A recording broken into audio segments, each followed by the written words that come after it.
And from our Hiley Mazda of Arlington and Hearst studios, this is Sean and RJ on 105.3 The Fan.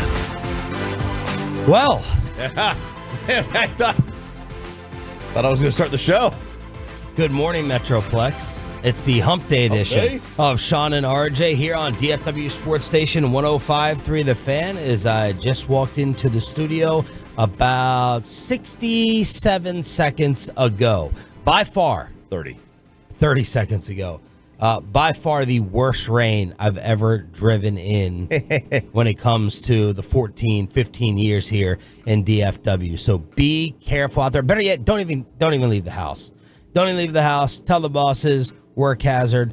This is crazy. That was awful. That was insane. I woke up this morning and for a split second, I thought someone was taking photos outside of my bedroom because of the flash camera lights that I was seeing. I just thought, oh, someone's got a flash camera out here. They're just taking pictures of my house with surveillance.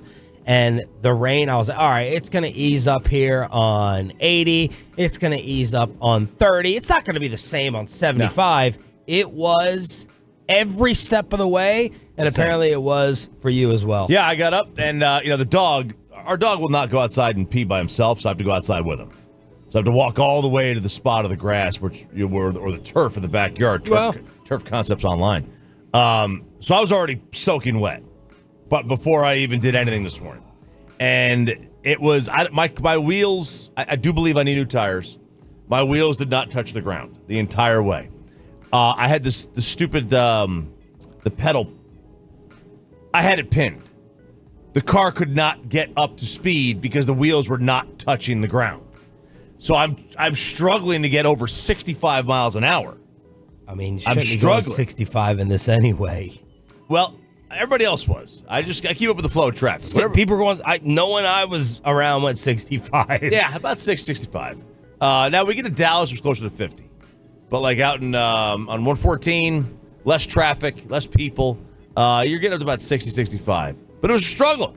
It was a struggle to get up to there. Because my wheels just would not touch, they would not grip the road.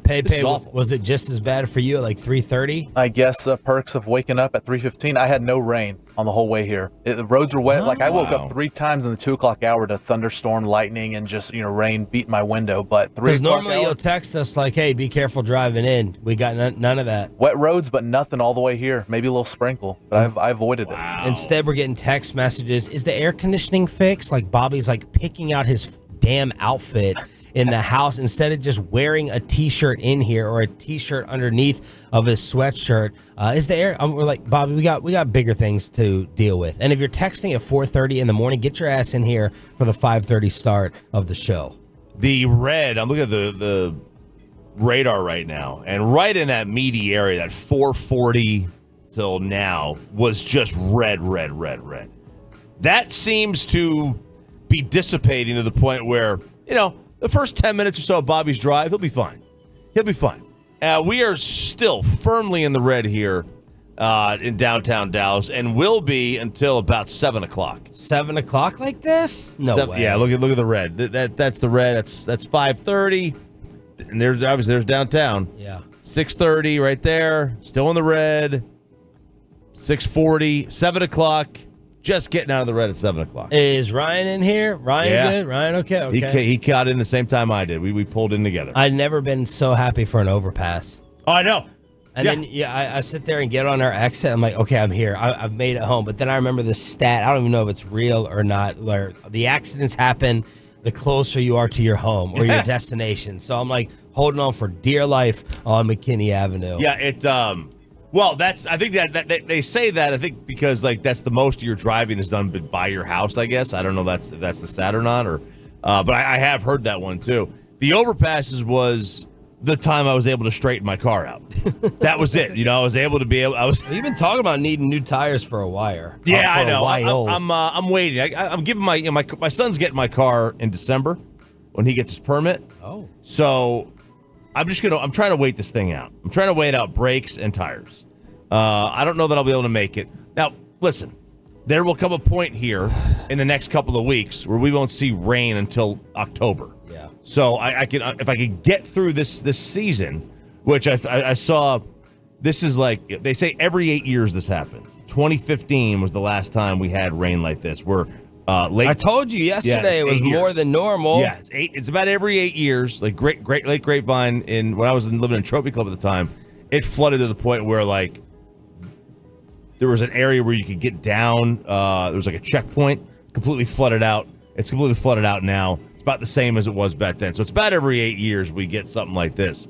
And this is bad. This has been a terrible couple of weeks stretch here. Saving on the water bill though, baby. Oh yeah, No sprinklers. Gonna pay for it on the back end when it comes to like roof leaks or floods in the front or trees that are blown down with the landscaping. But seriously, be careful. Don't even go out of the house if you're listening as you're waking up. That was the worst drive-in. That includes snow. That includes ice that I've experienced. That was bad, really, really bad. And I don't think that the air is totally fixed. It's not.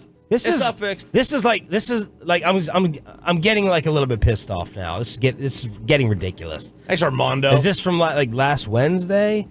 Yeah. It does feel a little cooler in here. These things were off when I came in, and trust me, it was not warm. Because I was listening. It was not cold in here. It was 78 degrees. I was listening to KMC driving home, and Mike's like, I think the AC just clicked on. Do you guys feel that? So I had great hope that it'll be nice and chilly in here this morning. But it's just starting to get freaking ridiculous. Like I'm about to handle this on my own. Like I had to do the studio chairs, which I caught so much crap for. But this is stupid. I should have been doing the show from home today, and I'm going to be doing the show from home soon, or taking some personal days if AC isn't fixed. If this crap doesn't improve. Yeah, and get fixed. It's come on now. It's toasty. It's stuffy. It's got that. You know what it smells like? It smells like moving boxes. Have you ever noticed that when your air conditioner goes out, the whole house smells like moving boxes or whatever that musty-ish, warm smell is? I call it a moving box smell. I don't know. Maybe I'm an idiot. Now I do see the AC set like right in the middle, so that's not a great sign. Like we don't even have it all the way on cold over there as I look behind that air conditioning unit. So I don't know whether Chris Arnold did a show.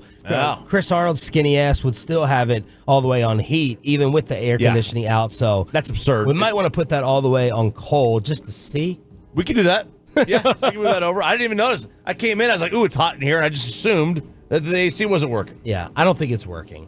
It doesn't feel like it is. Yeah, so, and I love when I'm starting to grow disdain, no offense, I don't know the guy's name, for the air conditioning guy, because he walks in here once a day, like he's actually going to do something, and he just like, he moves around like the little vents. He moves them around just like, you know, an inch or two here and there, and I'm like, this is what you're doing? Hey, look, I'm going to put him on air today. If he walks in here today, I'm putting him on air. I was talking to him yesterday. He's a big listener. He's a big listener. Oh, my bad. Big listener. He was saying like he was giving me all the reel on what's going on here with the AC unit. And I was a little disappointed with what he said. We're trying to create some shortcuts. We're trying to create some shortcuts around here. We're trying to bypass something. Yeah, we don't want to put a new unit in. Trying to bypass things to save a dollar or two. Well, I'm about to take the home broadcast unit and be doing the show from there, because this is just getting it's stupid. It's ridiculous. 877-881-1053 is the Franklin & Franco injury attorney text line to hit us up. We're live on the Fan Cam, Twitch, and YouTube as Ryan has the weather alert up on the Fan Cam. Here we go. Let's see. People are saying on the Franklin & Franco injury attorney's fan text, you're going to have to I got to get my son no wheels and no brakes. It's crazy out here. So bad I can't even take my shot at Jim Beam. About to head to work, 30-minute drive in this crap. Glad y'all got in safe. Bad. This isn't as bad as last week was. It's still horrible. Looks apocalyptic out there. It's like someone just turning on a shower on full speed every second of the drive, 25, 30 minutes. So be careful. And as I've said now for the third time, don't even leave if you can get away with it. The Rangers trying to get a win in their series.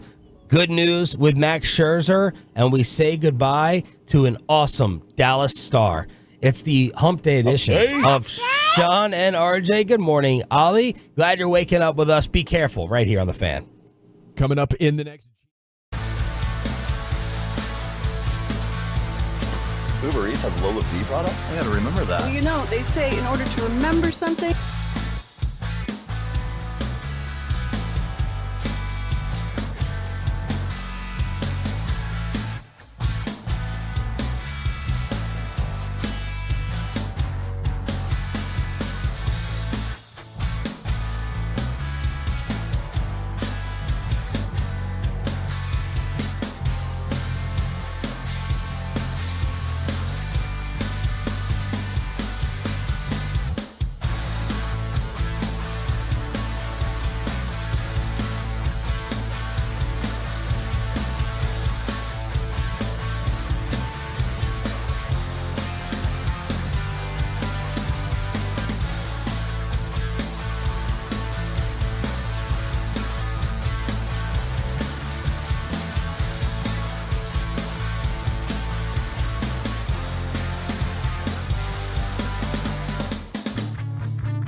Drives this one down the right field line. This one's got a shot at leaving the yard, and it does.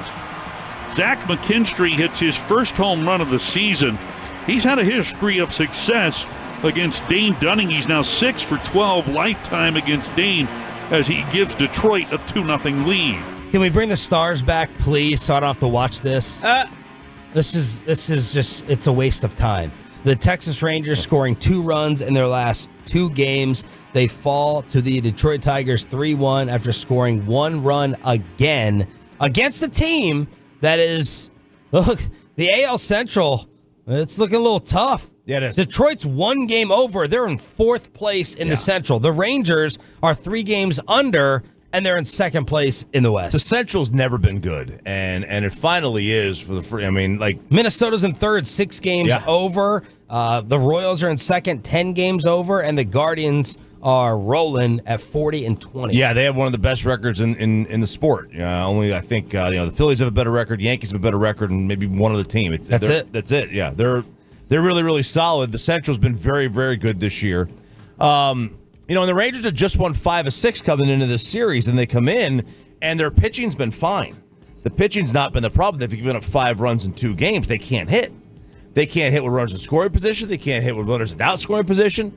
They're in and this is right after scoring 13 runs in 2 games over the weekend on Saturday and Sunday. So it's been a tough start to the week for this Ranger team. Maybe they need Bassick back on the call. And I think Spittle was talking to us about like the upcoming schedule. It's tough. There's no doubt about that. I mean, you get into June, and as you continue through the month, and you've got one more game with Detroit. San Fran is not a bad team. Then you go on the road to the Dodgers. On the road to Seattle's in first place. The Mets at home, who are a mess. And then one of the most undercover big crowds you're going to get, Bobby Witt Jr., Colleyville's own, returns for the Royals. You think it's going to be a big crowd in Arlington for that? I think it'll be a decent crowd. Bobby Jr., yeah, he's a big name. He's going to be in the MVP running. He is the future or a future superstar in the sport. You want to go see great players, go see Bobby Jr. And he'll be in here, around June 21st. It's to be a weekend series. And then Milwaukee's tough. Baltimore's very, very good. You go on the road for both of them. San Diego, Tampa, Angels, Houston, and the first half. So the Rangers will try to score more than 1 run today with a 6:30 pregame, first pitch, 7 o'clock right here on the Fan. And yesterday, some conflicting news on Joe Pavelski leaving the NHL. Yeah, so he is gonna maybe, we think, retire. That's kind of how it is right now. Right? It's like there was talk that because he had said, he's hanging it up, but he hasn't officially announced the retirement. Then it turned into, he's not going to play next year. Right, which doesn't make any sense. Why would you, at 40 years old, take time off? You're not going to do that. So all said and done, it looks like this is the end for Joe Pavelski, who had a great career. And he's been here, 5 years now? And he was a really good Dallas Star. He was a tremendous San Jose Shark and really put that franchise into a competitive environment where they were really good every single year. And his next stop will be a discussion over whether he gets into the mall in Toronto. They're Hall of... Is it in a mall? It's in a mall. It is? Yeah, it's in a mall. Like where we saw Pete Rose signing? I think it's in a mall. It's in, let's see, I got to see what the name of it is. 18 seasons, 1,533 games. Just wrapped up his 5th season with the Stars and turns 40 next month. 74 playoff goals are the most for a U.S.-born player and were the most among active players. At the end of his contract with Dallas, Wisconsin native, went to the Stanley Cup final, of course, in 2020, first season here, and got that far with San Jose in 2016, but not going to leave here. It looks like right now with that ring. No, it doesn't look like he's going to leave it with the ring. And this is a look. Putting your name on that cup is what I think it's bigger in this sport. Now, maybe not legacy-wise, right? If you're a quarterback, you got to have your Super Bowl ring.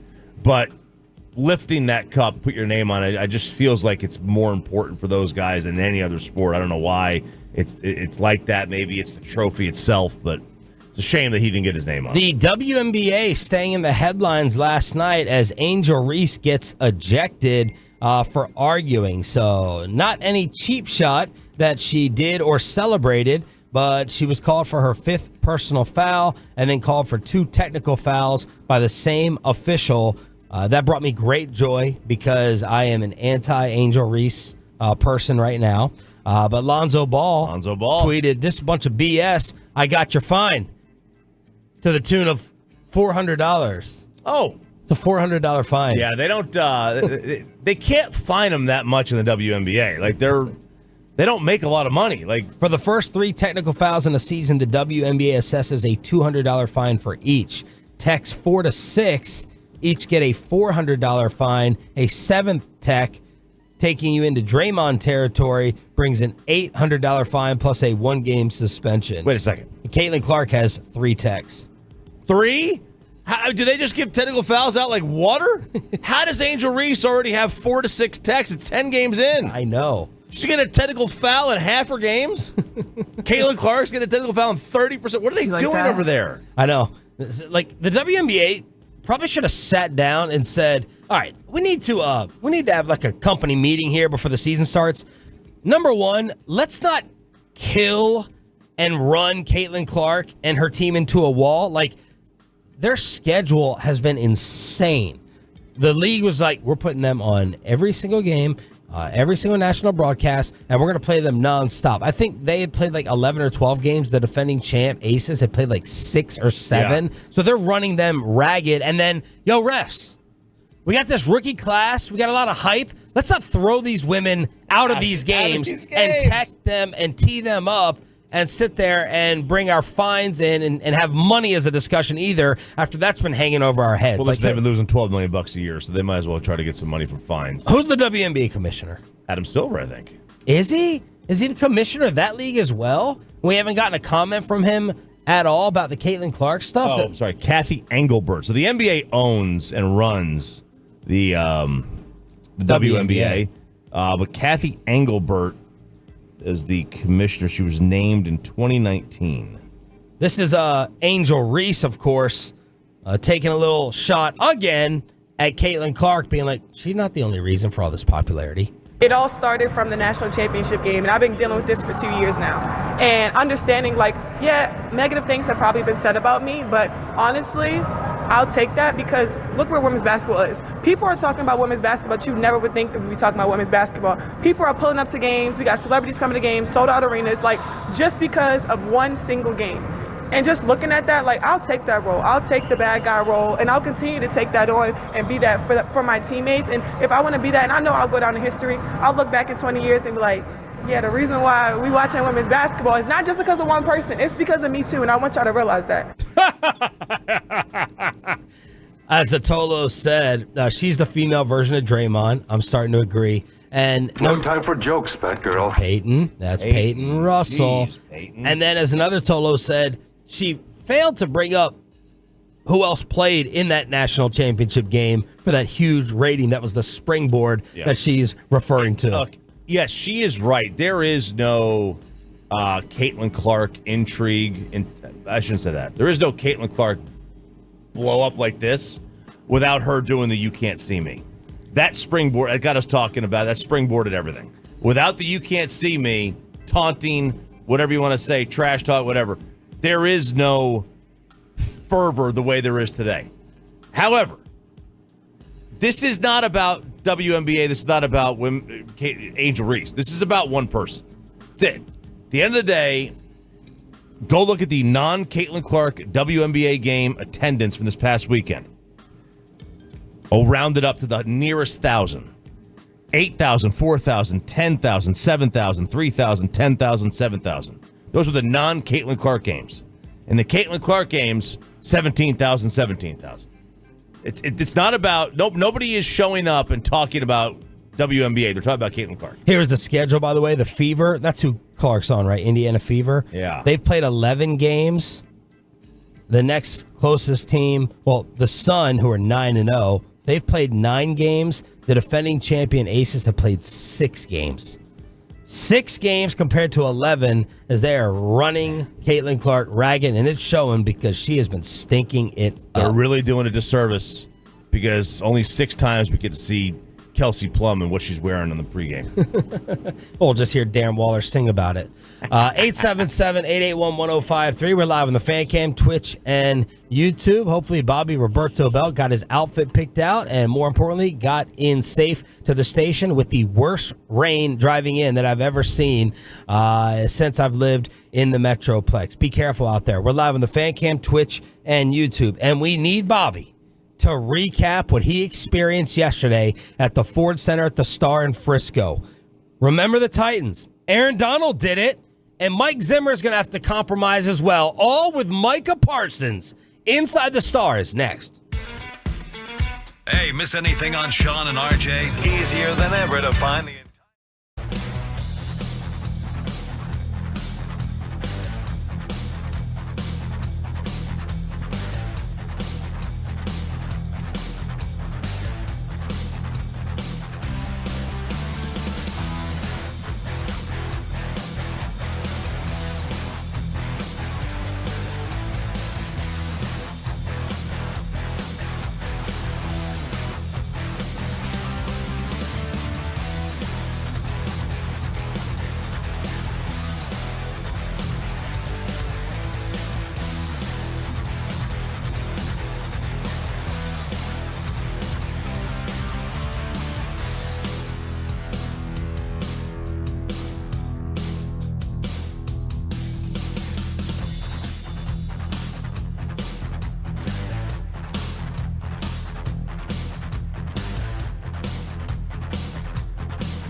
Eats has Lola V products? I gotta remember that. Well, you know, they say in order to remember something, you have to forget something else.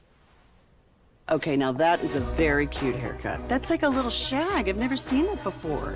Well, I mean, of course you have. It's the Rachel. Oh, is that your name? No, I mean like your name. No, I'm Jen. My name's Jen. Right, but I just mean like this is your haircut. But that's hair on your head. I'm not saying this is your hair. Okay, freaking me out a little bit.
From our Highly Mazda of Arlington and her studios, this is Sean and RJ on 105.3 The Fan.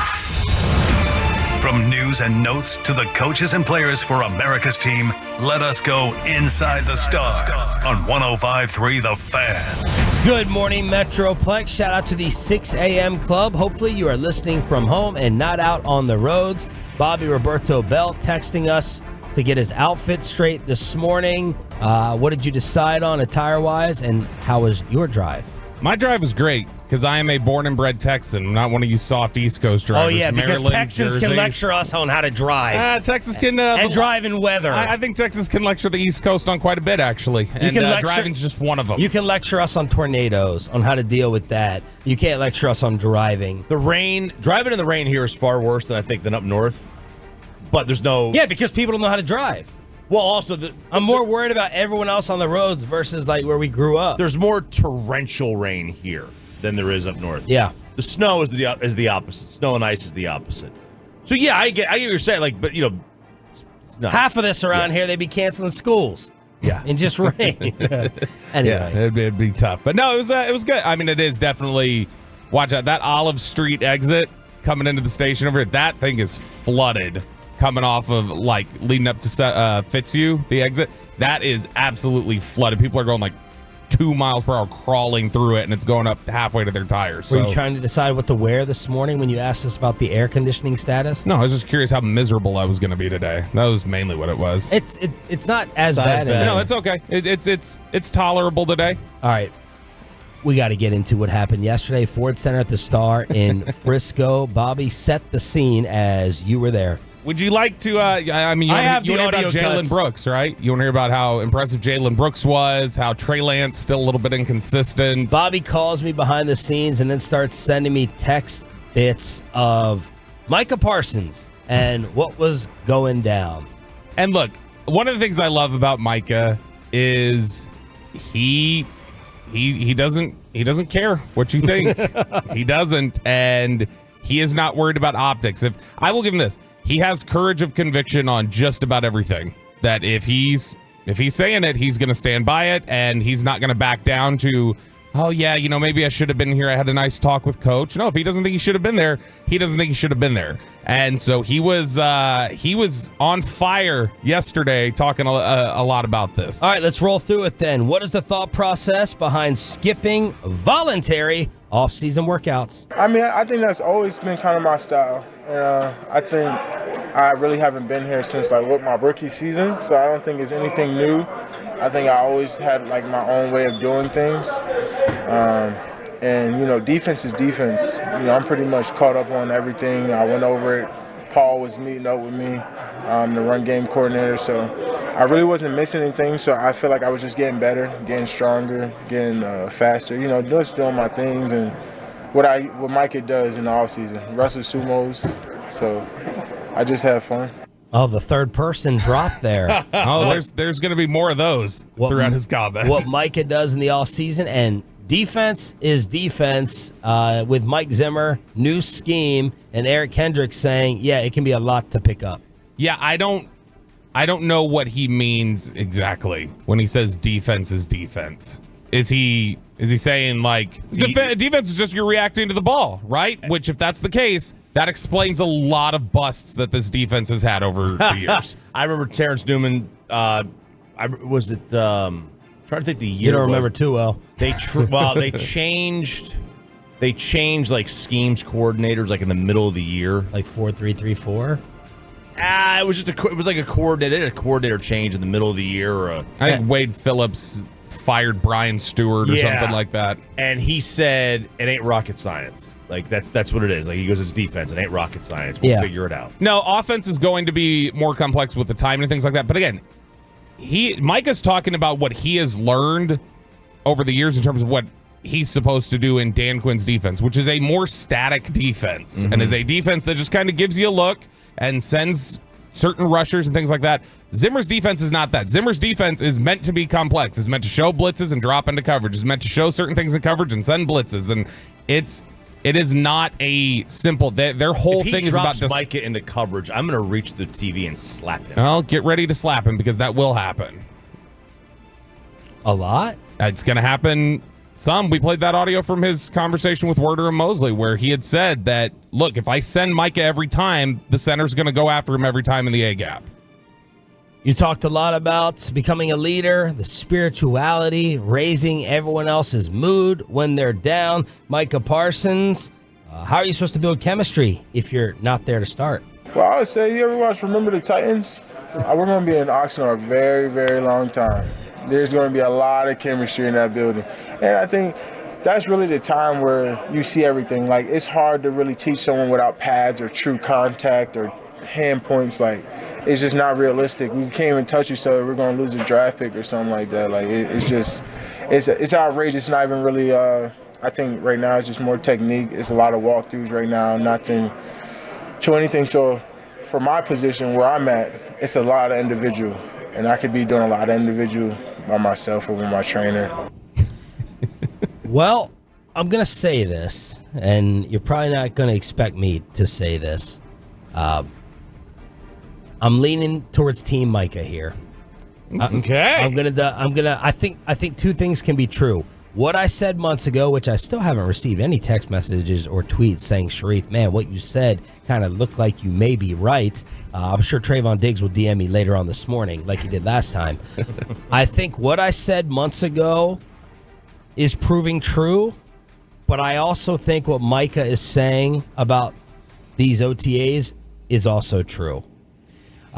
We can't have it both ways where we mock and make fun of what they're doing out there right now and say it's a waste of time and have David Cantor, a player agent on for Tank Lawrence yesterday, come on and say it's ridiculous. Nothing gets accomplished. Now you're going to have Mike McCarthy and Jim Harbaugh and those people push back, but you can't have the league trying to get rid of what's happening right now and then still get on Micah Parsons for thinking he can get better work done on his own with whatever training that he's doing. Fair? That is fair, and it sounds good. Mike is really good at packaging it up and making it sound good. The reality, though, is also if I asked, I don't know of all the players would just say the same thing, but if I asked all the players in an informal poll, how valuable is all this right now, would over 50% say it's valuable? I know Dak Prescott would. Yeah, quarterback. Dak Prescott has said it in the last week. Brandon Cooks has said it. Eric Kendricks has said it. And, that's three of your biggest veterans. Yeah, I love David Cantor. for what Cantor said yesterday, DeMarcus Lawrence was still there yesterday, and DeMarcus Lawrence was involved. And because Micah is right, like we're gonna bond in California. Yeah. And he also said, yo, man, I just went on 2 trips with people. You don't have to bond here at this facility. I just went on 2 trips to other states with teammates. That's bonding too. You're not teaching them how to work, though. If you're supposed to be here teaching younger guys work ethic and how to practice and all those things that he says they're not doing enough of, then he needs to be here. Look, it's one thing to not show up to OTAs. I generally don't mind if you don't show up to voluntary OTAs. I get it's kind of stigmatized. But when Micah talks the way Micah talked leading into the offseason, he has to be there. Yeah. And when Micah... It's almost like Jerry. Like, if Micah didn't talk the way he did in the offseason, I'm caring less. And if Jerry didn't say all in, like Brad Sham said yesterday, we're probably caring less. It was their mouths that kind of got them in a little bit of the hot water. Was Micah in there with the first team at the start of team reps yesterday? Nope. Micah had to be off to the side with Greg Ellis telling him how to do certain things, and spent a lot of his time in individual work with Greg Ellis where he had to be... Why wasn't he just there? Why wasn't he out there with the first team? Because he doesn't know what he's doing yet. He had to be instructed on certain things that he has to know certain things that they're doing. And Mike Zimmer is... Like Broadus talked about this yesterday, and he's mentioned it before about Zimmer. Zimmer will say, give me whatever. Short linebackers, give me all these different guys. I'll take them. I'll make it work. Like I'll have preferences, but I'll make it work. What he's not going to stand is you not knowing how to do your job. If you don't know how to do your job, look, if this is not going to be a kid glove situation. If Micah doesn't know an assignment early in the season, he will get benched. He's not getting benched during the regular season. Zimmer would bench him. Now, I'm not saying permanently, but Zimmer will pull him off the field for a series if he's missing assignments. How would Micah Parsons push back against the idea a new defensive coordinator, new scheme, Mike Zimmer means you should be there? Yeah, I think the more years you have in, the more you understand that there's also like the business side to it. And, whether I like it or not, there's rookies or people I came with that's not even here anymore. And I think that's what camp is for. I mean, there was a time where Aaron Donald didn't even go to camp and he won Defensive Player of the Year and he realized his team in the playoffs. Like, are we forgetting these times? Like, you're talking about the best defensive player, wasn't even in camp. And we're in mini camp, or voluntary at that. So, camp would say something that's mandatory. So I'm just looking at a time for my body to heal. I'm an undersized rusher who gets banged up every year. So I'm just letting my body heal. I'm just trying to grow, strengthen, and really just get ready for the year. Aaron Donald. I mean, let's just allude to Shaquille O'Neal, like missing all the Lakers training camps. Like Shaq did it.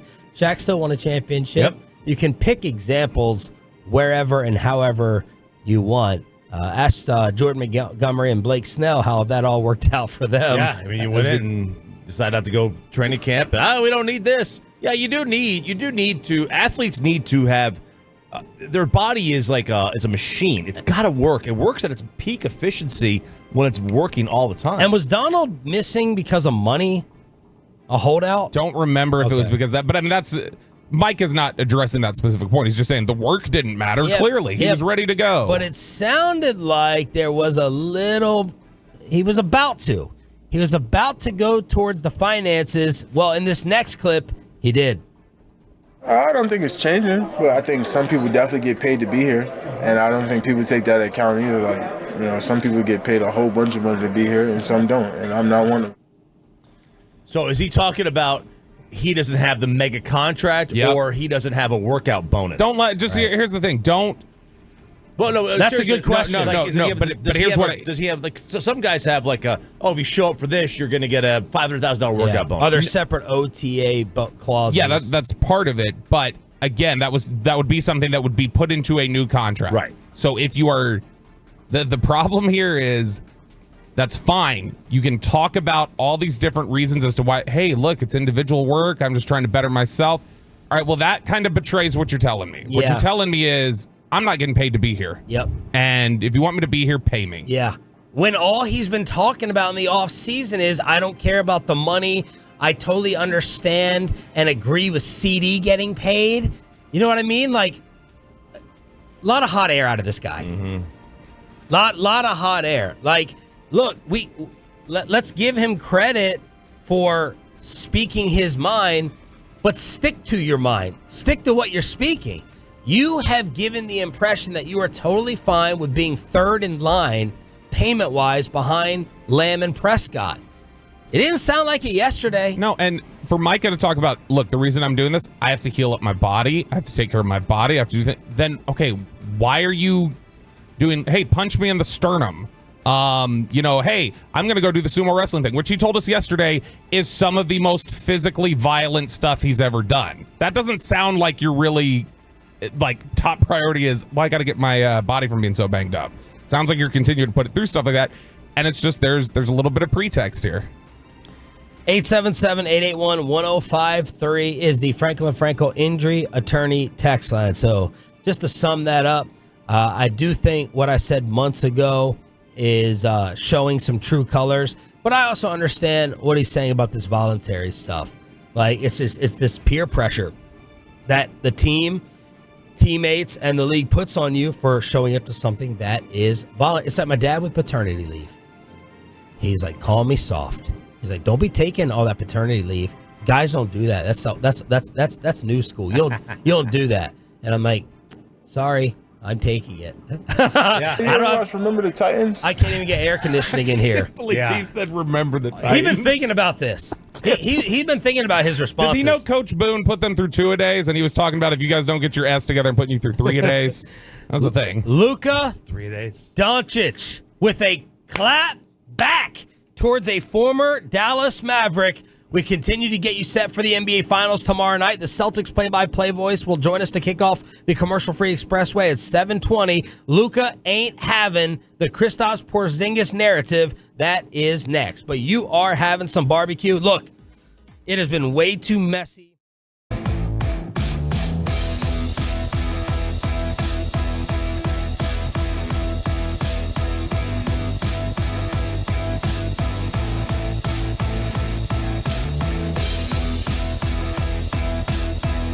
Uber Eats has Lola V products? I gotta remember that. Well, you know, they say in order to remember something, you have to forget something else. Okay, now that is a very cute haircut. That's like a little shag. I've never seen that before. Well, I mean, of course you have.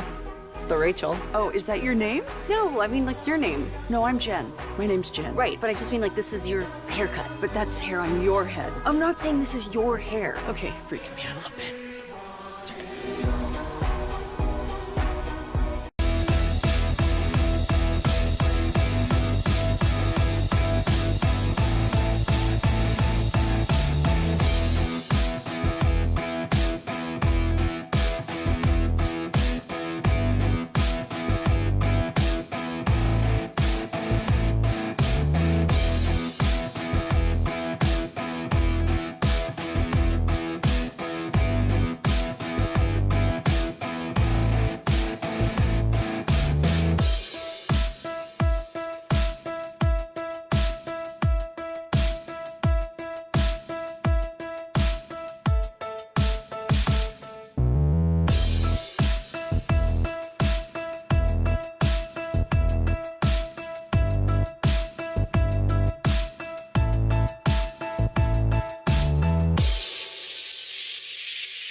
you think it's true that you've got to forget something else to remember that Uber Eats has groceries? No, that's absurd. Hey, remember when you used to be a pepper lady? Pepper lady? Wasn't it Cinnamon Sisters?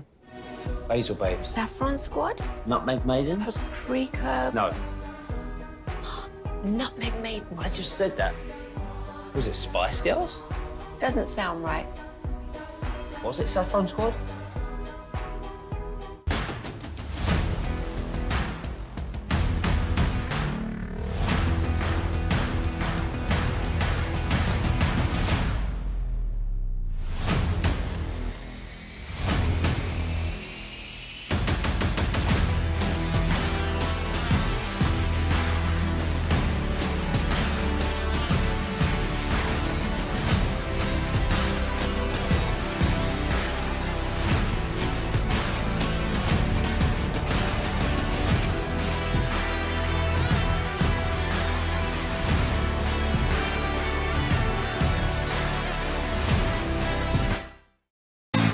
And it's back to Sean and RJ right here on 105.3 The Fan segment here, brought to you by Cars for Kids. Donate today at carsforkids.org, and also brought to you by the personal injury lawyers Frankel and Frankel. If you've been injured in a car or truck wreck, call Frankel first, 214 or 817-333-3333. With Frankel and Frankel, there's never an out-of-pocket cost. They only get paid when you win. Frankel and Frankel, the go-to car and truck wreck attorneys in Dallas. Be careful driving out there. It is bad. The worst rain that I've experienced driving in while living here in the Metroplex. Sean Sharif, RJ Choppy, Bobby Belt. We got Peyton and Rai in the back. And we got the weather from Ryan on the fan cam, Twitch, and YouTube. So just stay home if you can, or go into work late. That was some, not just the rain, that lightning was, I heard you mention the camera. That was nonstop. At least there was no wind. I was waiting for tree branches to come flying at me. My issue was the little puddled up areas on the highway where you're coasting. You think, okay, I'm good, and then that was the entire highway though. There was how many times when you drive in, when you hit that puddle, that's the scariest thing, and you're like, oh, I'm gonna go into this truck. Yeah, I'm gonna go into this barrier. Yeah. I was pretty much driving sideways anyway the entire time with my tires that I need to get new ones on, but I'm gonna wait. But it's awful. It's awful out there. There's an inch. On the good part of the highway, there's an inch of water. Kristaps Porzingis is a go for Game 1 of the NBA Finals tomorrow night in Boston, but he sounded a little bit uncertain yesterday when asked about his health. 100%? Are you 100% right now? How you doing, guys?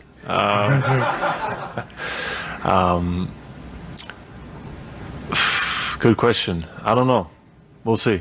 I have a couple more days, and I've done a lot of work up until this point, and yeah, I've done everything needed to get back into playing shape, and we'll see on the night. So are you planning on being there for Game 1? That is the plan. So right now, but yeah, again, it's a couple more days, and I think that can make a difference. So every day gives me a bit more time to get even better, so all right, that's enough. And then someone asked him again, and we don't have enough time left in the show for his response, but the pauses are what's the meat of the answer. Are you running pain free? He had a 10-second pause, and he's like, yeah. So he's definitely not 100%. He's not 100%. He's compromised in some form. How much of this was he doesn't pay attention? He doesn't know what the Celtics exactly said to the media in terms of what they released, in terms of what his not status but health was, and he doesn't want to give something away. I don't know. Could be gamesmanship could too. Be. He's clearly compromised. I mean, he had that's an injury that's scary for a basketball player. I mean, Kevin Durant had a calf injury that turned into much worse. KP's thoughts on facing his former club and eventually coming back here for Game 3. I think it's going to be great. Played there for 2.5 years, and I'm happy for everybody in Dallas in a way. A lot of great relationships I have there, and I think they deserve to have some success like they've had this season. It's going to be fun going up against my old team, going back to Dallas, playing some games there. So looking forward to it. Why didn't it work out here, KP? I don't know if I want to, like, obviously, it didn't work out. I think it was, once the trade happened. I don't know. I don't want to go. I'm not even thinking about that right now. You know what I mean? I'm focused on the job ahead, and we can talk about that later, brother. Man, he had his one stock answer ready for can't wait to go back, see my teammates, and then he got thrown another, and he was not ready. Well, somebody did want to talk about it, and that would be former Dallas Maverick, and he drew the ire of Luka Doncic yesterday. This is Chandler Parsons. What are they, on Yahoo? Is that what this is? The Run It Back pod. Yeah, I think it's on Yahoo. Chandler Parsons talking about what KP is in for when he returns. It will be way more, violent towards Kyrie Irving in Boston, no doubt. But don't get it twisted. They do not like Porzingis in Dallas. Luka. So you can speak to that. Luka did not like playing with him. There is an actual beef there where it's going to be every time he touches the ball, he's getting booed. Really? And there's a real beef there. Why? Is that a scoop? No, I think that's known. I think it's known. It didn't work out. And Dallas, for whatever reason, those fans, they're proudful. They're like, if you're hurt, if you're not playing, if you're not doing what you were doing the years before you got to the Mavs, they don't like you. Now we're talking about the NBA Finals, and this is how it's matching up. So yeah, I think there definitely is more motivation for both these players. It'll definitely be more gnarly in Boston for Kyrie Irving, but I guarantee you Porzingis gets booed every time he touches. Really? Yes. Parsons speaking from experience. Those fans, they don't like it when you don't when you don't play, when you don't do what you did years before. Like maybe if you were a Houston Rocket and then you go, and then if you go to Memphis, they really dislike it. I don't feel the hate for Porzingis. No, I think he's wrong. I think we all think he's wrong. Zero chance they boo every time he touches the ball. They don't care enough. I mean, I said this days ago. They don't I was care. like, it's not a hot take. It's not even going to be close. It'll be a 12 out of 10 Venom for Kyrie, and it'll be a 2 out of 10 here. But yeah, even still, even if we were a more like crazy fan base like Boston, I don't feel the hate for Porzingis the way it is for Chandler Parsons. Hate's much higher. Porzingis just didn't work out. Like, it's not like, it's not like Rondo where he quit on the team. He didn't work. Yeah, it didn't work. Yeah. It was a bad situation. He was traded here for one versus a free agent. I think that matters. It also matters big time if you publicly demand out versus a team like getting rid of you and dealing you. Yeah, like I don't remember him. He may have said it behind the scenes, Maybe. but it didn't become a headline. It just didn't work out. Like it's okay. Like it happened. Right? You can not every hire you make or whatever or signing you make is going to fit. You don't know if it's going to fit until it actually tries. I'll say this: if they didn't have Kyrie at this point, if they were struggling, if they were floundering as a 500 team, Porzingis' first game back, he would get trashed. But it's a little bit of, okay, you didn't work out, but we got Kyrie, so we don't really care. Yeah, right. And I think they've moved on past it. Luka was asked about Chandler Parsons exposing or bringing up his bad relationship with KP. You see, that's why I haven't watched a lot of that, because people don't know. I talked to Chandler Parsons maybe twice in my life, so I don't know how he would know that. But me and KP have a good relationship. I don't know what people to say otherwise. I've talked to Chandler Parsons maybe 3 times in my life. I don't know where he's getting it. Well, probably getting it from the fact that Porzingis did do an interview with JJ Redick where he was kind of like, yeah, it was tense at times, and Redick tells the story of, hey, remember when you called Luka a crybaby on the bench and told Rick Carlisle to tell him to shut up? Like, I mean, it's not out of thin air. No. But And Parsons is like the go-to gossip guy in the NBA, and I'm saying that, I don't think anything of Chandler Parsons' game. When I think of him as like the most popular guy in the NBA who had like the best relationships with and Rolodex amongst other players. He was obviously here. He still has people in the organization he knows. Sure. He could get that information from and any all the other number of people. former players. And former players. He and Cuban were tight. Any number of people he could get that information from. Trainers, assistants, anybody. Tolo Skip sent us this betting note. Someone at Caesars put down $3,500 that Porzingis wins Finals MVP. The odds on that plus 3,500. So if KP wins Finals MVP, that's $122,000 off of the $3,500 bet. I'm surprised it's only 35 to 1. I figured it'd be more than that. Yeah, I don't know. Is it because they just view it as who's going to guard him out on the perimeter? Who's going to have to go out and get it? Like, I don't know. It's a matchup thing. I mean, if Porzingis, coming in as Scalabrine said yesterday, playing 10 minutes a night in the first couple of games, if he's the best player for the Celtics, I don't think they have a chance to win the series. Also from Tolo Skip, who is the country rooting for in these NBA Finals? 58% of these United States are rooting for. Did you guys see this or not? I did not see this. All right. I know who the country's betting on. Dallas, I would guess, is who they're rooting for. 58% of the U.S. rooting for the Mavs. RJ Choppy, Carmen Sandiego, would you like to break down the areas who are rooting for blue or green? All right. The states rooting for the Mavs: Jersey, New York, Pennsylvania, West Virginia, Ohio, Kentucky, Indiana, Michigan, Illinois, Wisconsin, Missouri, Arkansas, Louisiana, Mississippi, Alabama, Texas, Oklahoma, Kansas, Nebraska, Wyoming, Colorado, New Mexico, Utah, Idaho, Washington, Nevada, California, and Alaska. Hawaii, no, they're rooting for the Celtics. So some of the, obviously New England, and then the rest of the Eastern Seaboard South for the Celtics, then a couple of your northern Midwest states like Minnesota to Montana. I just wanted to show off RJ's map knowledge. In fact, we could have put that up on the fan cam with like a little pointer to see if me or Bobby could have even come close. And my answer is no. Oh, I would have gotten it. That was one of the things I was like as a kid. States and obsessed capitals. With.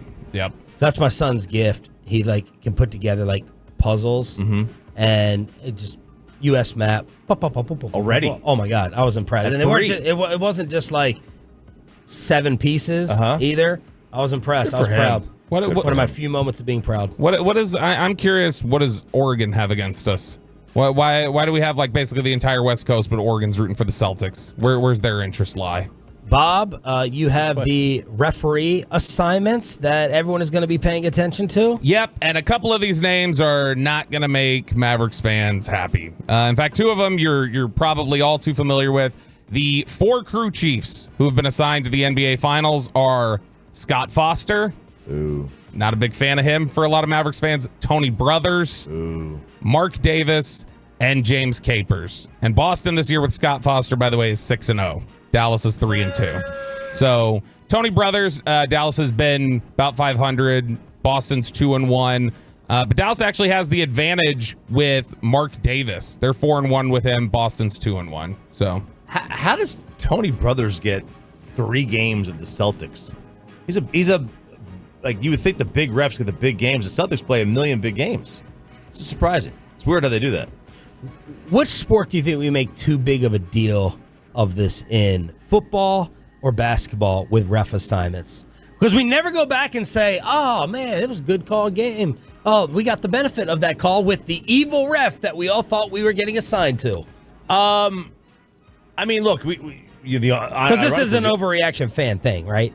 Yeah, they do it in baseball too, but it's like you're looking really if you get away from baseball's so statistical now. They just give you the best official, best umpires for the World Series based on percentages and stuff of like correct calls. And I think we make a bigger deal of it in football. It's a bigger deal in college basketball than the NBA because of the 6th foul. They're not going to foul you out in the NBA. I would say it's a bigger deal in basketball than football, though. Because to me, you can completely change the pace of a game with a referee crew that's either choosing to swallow their whistles or call a bunch of fouls. And so, I mean, you can... Can you not say that about like a strong defensive football team where they're allowed to play more physical against a finesse offensive team? Football, it matters more in individual big moment plays. Yeah. Like that play was critical more than that foul is critical in the NBA. The NBA referees, that can change all 48 minutes to me in a way that NFL referees typically don't. 877-881-1053. The voice of the Celtics will join us at 7:20 this morning for the Hump Day edition of Sean, RJ, and Bobby. Choppy thinks we're being a little bit too hard on the Rangers. We have another whistleblower with Boeing, and Choppy wants grocery cart people dealt with right now, today. That's next for the 6 a.m. Club right here on The Fan. But how is your social battery doing right now? I just heard someone talking about their social battery the other day. Like, I'm just drained. I don't want to hang out with anyone. I don't want to go to this social event. It's important for you to keep tabs.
It's true that you've got to forget something else to remember that Uber Eats has groceries. No, that's absurd. Hey, remember when you used to be a, what was it, Pepper Lady? Pepper Lady? Wasn't it Cinnamon Sisters?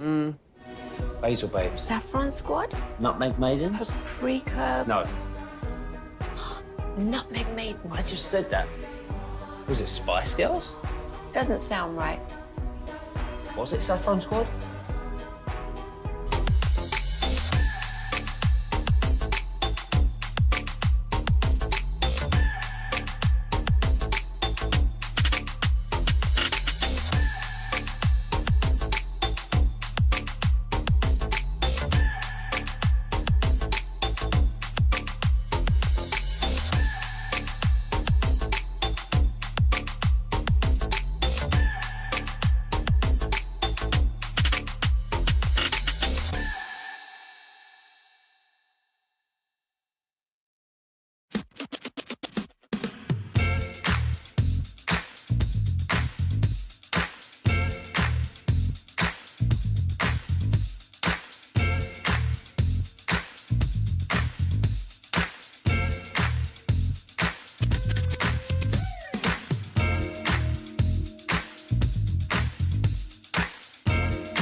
The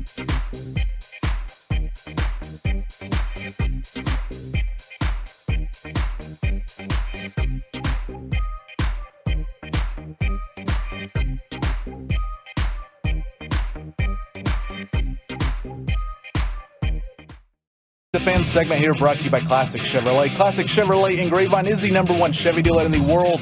More Silverados than anyone else. This is Texas. This is Classic Chevrolet. Together, let's ride, relax, enjoy the difference based on new Chevrolet registrations 2023. Pitch to the lefty. Green swung on and launched deep down the line and right. It is hooking at the pole. It is gone. Riley Green tucks one just inside the foul pole. It's the second home run for the Tigers tonight, and they lead it 3-0. Rangers held to 1 run again. They lose to the Tigers yesterday on this radio station. We are your home of the World Series champs. Sean Sharif, RJ Choppy, and our Cowboys insider Bobby Belt on DFW Sports Station. And Choppy, you think you said this a couple weeks ago, you said it again last night, think we're being a little bit too hard on the champs? Well, I said it before the game last night. So I retract almost everything I said. No. Look, they need to sweep out the rest of the homestand. It's not a need, but it's a tough schedule, a tough road trip when you go to LA and Seattle to the Dodgers and the Mariners. Right, that's tough. You got a San Fran team coming in tomorrow that's lost 6 in a row. They have essentially the same record as you, but prior to the last 2 games, the Rangers had won 5 of 6. So they have been on the come up a little bit. Eventually, they will get healthy. Eventually, they will make a move. Eventually, they will get Max Scherzer back. They will make a trade at the trade deadline. They have good news on Scherzer yesterday. Scherzer did a bullpen session, live BP, and now he's going to start his rehab assignments. I don't know how long his rehab assignments are going to be. I mean, he's going to want to build up to 90 pitches or so. So it could take, 3 starts? I mean, who knows what they're going to do, right? They may say, screw it, get to 60 pitches, come on back here, throw 4 innings. I don't know. So they're going to get whole. We're probably not going to see Jake. Probably not. Especially if they're kind of in the same position they are in August, where they're 4 or 5 games back. They're probably not going to rush him. But you've still got 3 series left with Seattle, 2 with Houston. You got plenty of time. You haven't played any of the teams that you're chasing in the wild card for the most part. You've got time. You've got games ahead that are in your spot. If they're in the same position, if they're 4 games back of the wild card, they're 5 games back of the division near the trade deadline, they're going to make a move. They're going to make a move. Are they a great team? No. Are they a title contender? Not as presently constructed. But when Josh Young comes back, when this lineup is, I think, more than any, completely hindered when one guy leaves it. That's a problem. When Josh leaves this lineup, it shrinks the depth of the lineup so bad. And then Evan Carter now, with the reports that he has a back injury that is worse than we thought. That was the report that came out last night. That's a little scary. All right, that's a lot scary because he has not had a great season to begin with, and then you thought you were going to have the future, the next great player that was going to be in your organization, that was going to work pitchers, that was going to get on base, that was going to be a menace on the base path, and now you don't have it. And now you don't know when you're going to have it. The good news is Wyatt Langford had a good game a couple nights ago. We'll see. We'll see what he winds up doing. Needs some more extra base hits. Yeah, look, I mean, the issue here is that if we're banking on Josh Young to come in here and all of a sudden think, well, the offense will return to what it was last year, then I think that that's a big ask and a big prayer to bank on, and not something that I would think is very likely. Since the beginning of May, nobody has lost more games in Major League Baseball when allowing 3 runs or fewer than Texas. They're tied with Milwaukee. They've lost 5 games since May 1st when they've allowed 3 runs or fewer. Now, back-to-back Choppy, games. Do you look at that as a law of averages bad luck thing or an indictment? That's... If they were completely healthy, I would look at it more as a bad luck thing. I think the way it is now, they're just a little limited. During that time, by the way, the Yankees are 21-0 when they allow 3 runs or fewer. Wow. Jeez. Yeah, it's look. I mean, they don't have two of their main pieces, and they didn't have Langford either for a large stretch of that. Now without Young and without Carter, they're just a little bit limited. And Seager until what 3 weeks ago, 2 weeks ago was not on the tear that he has been. Now he has a 27 game on base streak, and more from Jared Sandler on Carter dealing with a stress reaction that will delay his return. Boach said he'll need about a month before he starts a rehab assignment. Yeah, we don't see that. That's the problem. Okay, we're going to get near the trade deadline before you get him back, and they're going to have decisions to make. You know, they're going to have a lot of decisions that they're going to have to make. A lot of it hinges on what Max Scherzer does. But the starting pitching's been fine. Like, that's not the problem. They got another. Dunning was decent. Lorenzen was really good over the weekend. Heaney was really good over the weekend. Evaldi was pretty good yesterday or 2 days ago, I should say. They're getting good starts. They're just not hitting the ball right now. All right, Chop, you got airplanes and grocery carts. Oh, man, let's do the airplanes thing. Really, this is so bothersome. So bothersome. We remember the two Boeing whistleblowers that mysteriously died earlier this spring? Yeah. One of they call it a self-inflicted gunshot wound in a parking lot of a hotel between depositions he was giving. And then the other one was a mysterious infection that all of a sudden popped up, and then bam, the guy was dead. All right. Sounds completely plausible and coincidental. Yeah. Well, now we have two more. Two former employees from Boeing and the key contractor, which is Spirit Aerosystems, not Spirit Airlines, Spirit Aerosystems. Roy Irvin and Santiago Paredes have come through and come forward. They are 2 of 20 whistleblowers in the process of making their concerns about quality control issues at the aircraft manufacturer.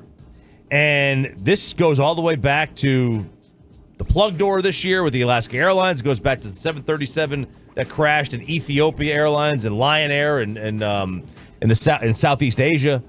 And now these two guys are coming forward saying, dude, you would not believe the amount of imperfections within the airline, overlooked things. The fact that this one guy, Roy Irvin, says he was pushed back every day on serious safety and quality issues he found on planes that had left the factory floor and were on the flight line, meaning they were basically being painted to be sent off to airlines.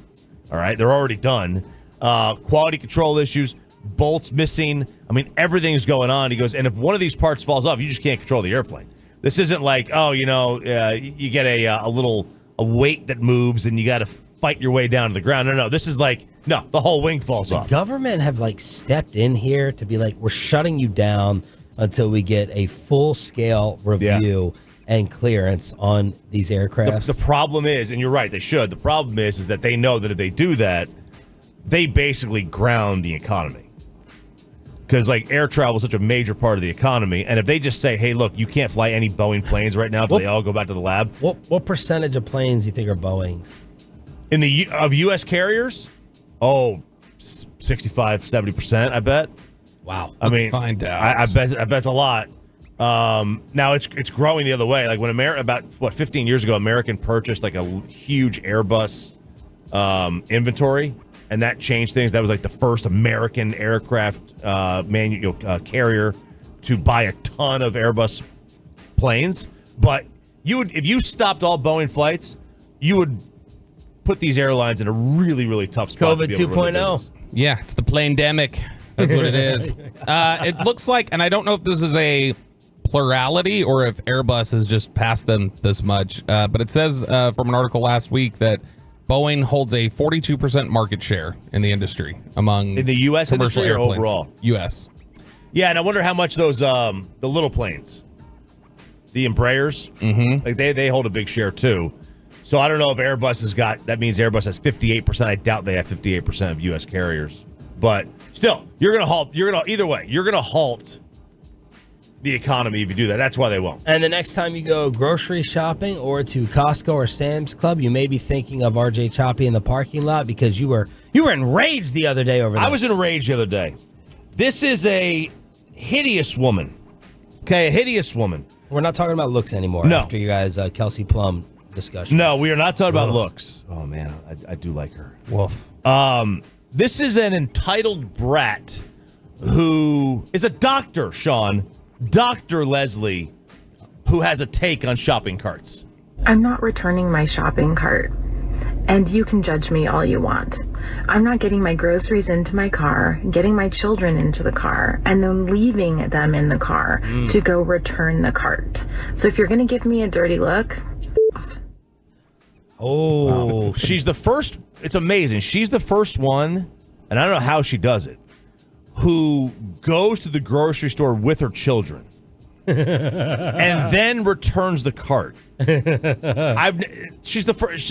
Look, it's a very unique situation she finds herself in. I always look at whenever we had the decision to have a second child, I'd always use the grocery store mother as the barometer with Amanda, and I'd be like, do you think you can do that? Do you think you can go around with two of them up and down these aisles?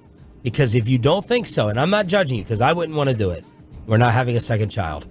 The grocery store, the shopping mother with two or three of them, all praise to you, female Tolos, and tell your wives I said props because that's an all-time nightmare for me. But, it is. But yeah, it doesn't sound like she could be the first one. No, there's plenty of women and is men. there a fear though? Is there an anxiety for those 5-10 seconds? Because you'll be judged if something happened. Like someone took your child or someone went up to your car because you went away for 15 or 30 seconds to return the cart. Are you going to get judged and killed if something like that happened? Although I guess throughout history, we haven't had any of those stories. We would have talked about them on the radio. Is there that 10, 15 second anxiety of walking away from your kids both in the car? My wife would probably make a big deal over it. You can lock the door. Right, you can put the kids in the car, turn it on. Yeah. Well, lock the door. some cars once they're turned on, like our Explorer won't. You can't lock it once it's on. Well, oh really? No. And so like mine. So if you ever see my Explorer running and nobody's in it, you can just jump right in. But my question is, what are you doing with the cart? Like every store I go to now, you're never more than 30 feet from the cart return thing. Yeah, but I'm also like never next to an open space. Like you have to put the cart somewhere. Yeah, you're leaving it next to a car to get scratched. Like what are you doing? Where are you leaving the cart? Every store I go to, I'm like, man, everyone must get off at 10 o'clock like I do because every freaking store is jam-packed, whether it's Target, whether it's Walmart. Unless you park a mile away, you have to take the cart somewhere to return it. You can't just leave it because every spot is it's jam-packed. You could take the kids in the cart to the cart return and then carry them to the car. That's an idea. Sure. You can How do that. often have you guys taken your kids grocery shopping, multiple of them, and dealt with this? Just you all taking them? All the time.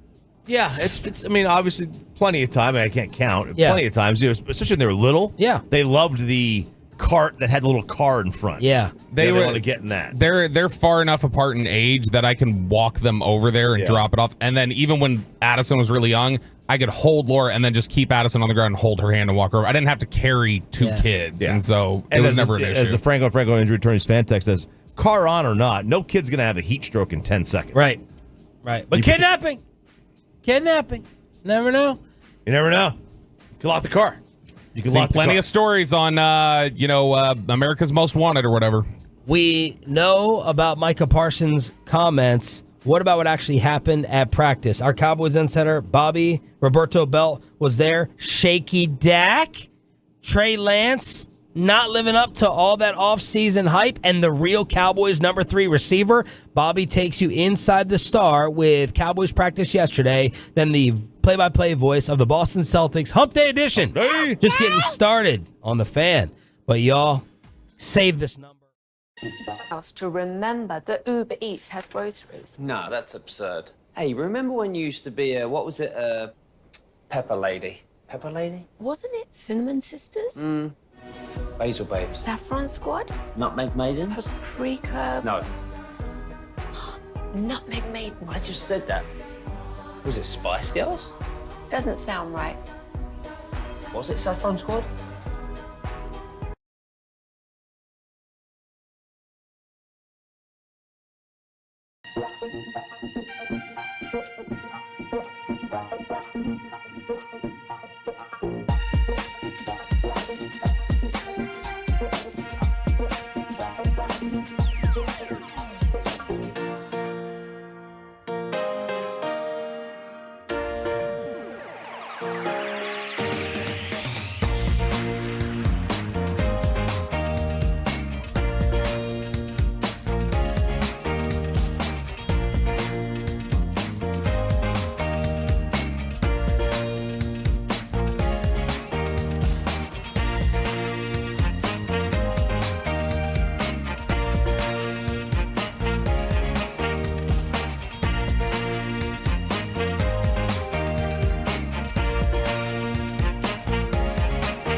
here on Sean, RJ, and my son. I got two sons, Bobby, my child, and little Ollie. As yesterday, Micah Parsons kind of stole the show. Ford Center at the Star in Frisco. In case you did not know, we are your home of America's team. We also go commercial free starting at 7:20 every single day when the radio play-by-play voice of the Boston Celtics, Sean Grandy, will join us to preview Game 1 tomorrow night. We talked about what Micah had to say about Remember the Titans. Aaron Donald skips out, why can't I?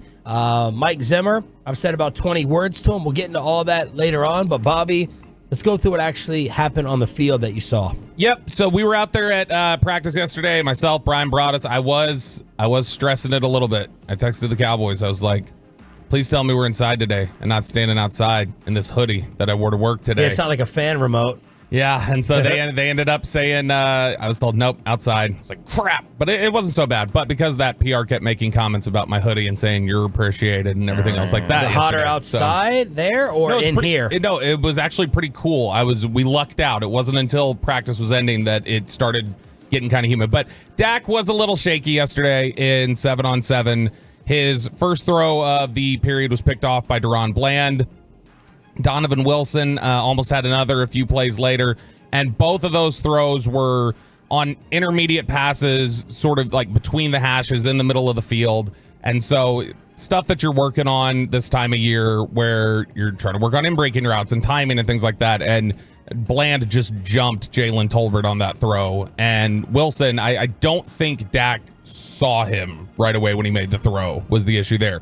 But the play of the day was, again, like it tends to be in these OTA practices the last 2 years and these minicamp practices, it's a deep shot down the field to Brandon Cooks where you see the speed and you see the ball tracking skills.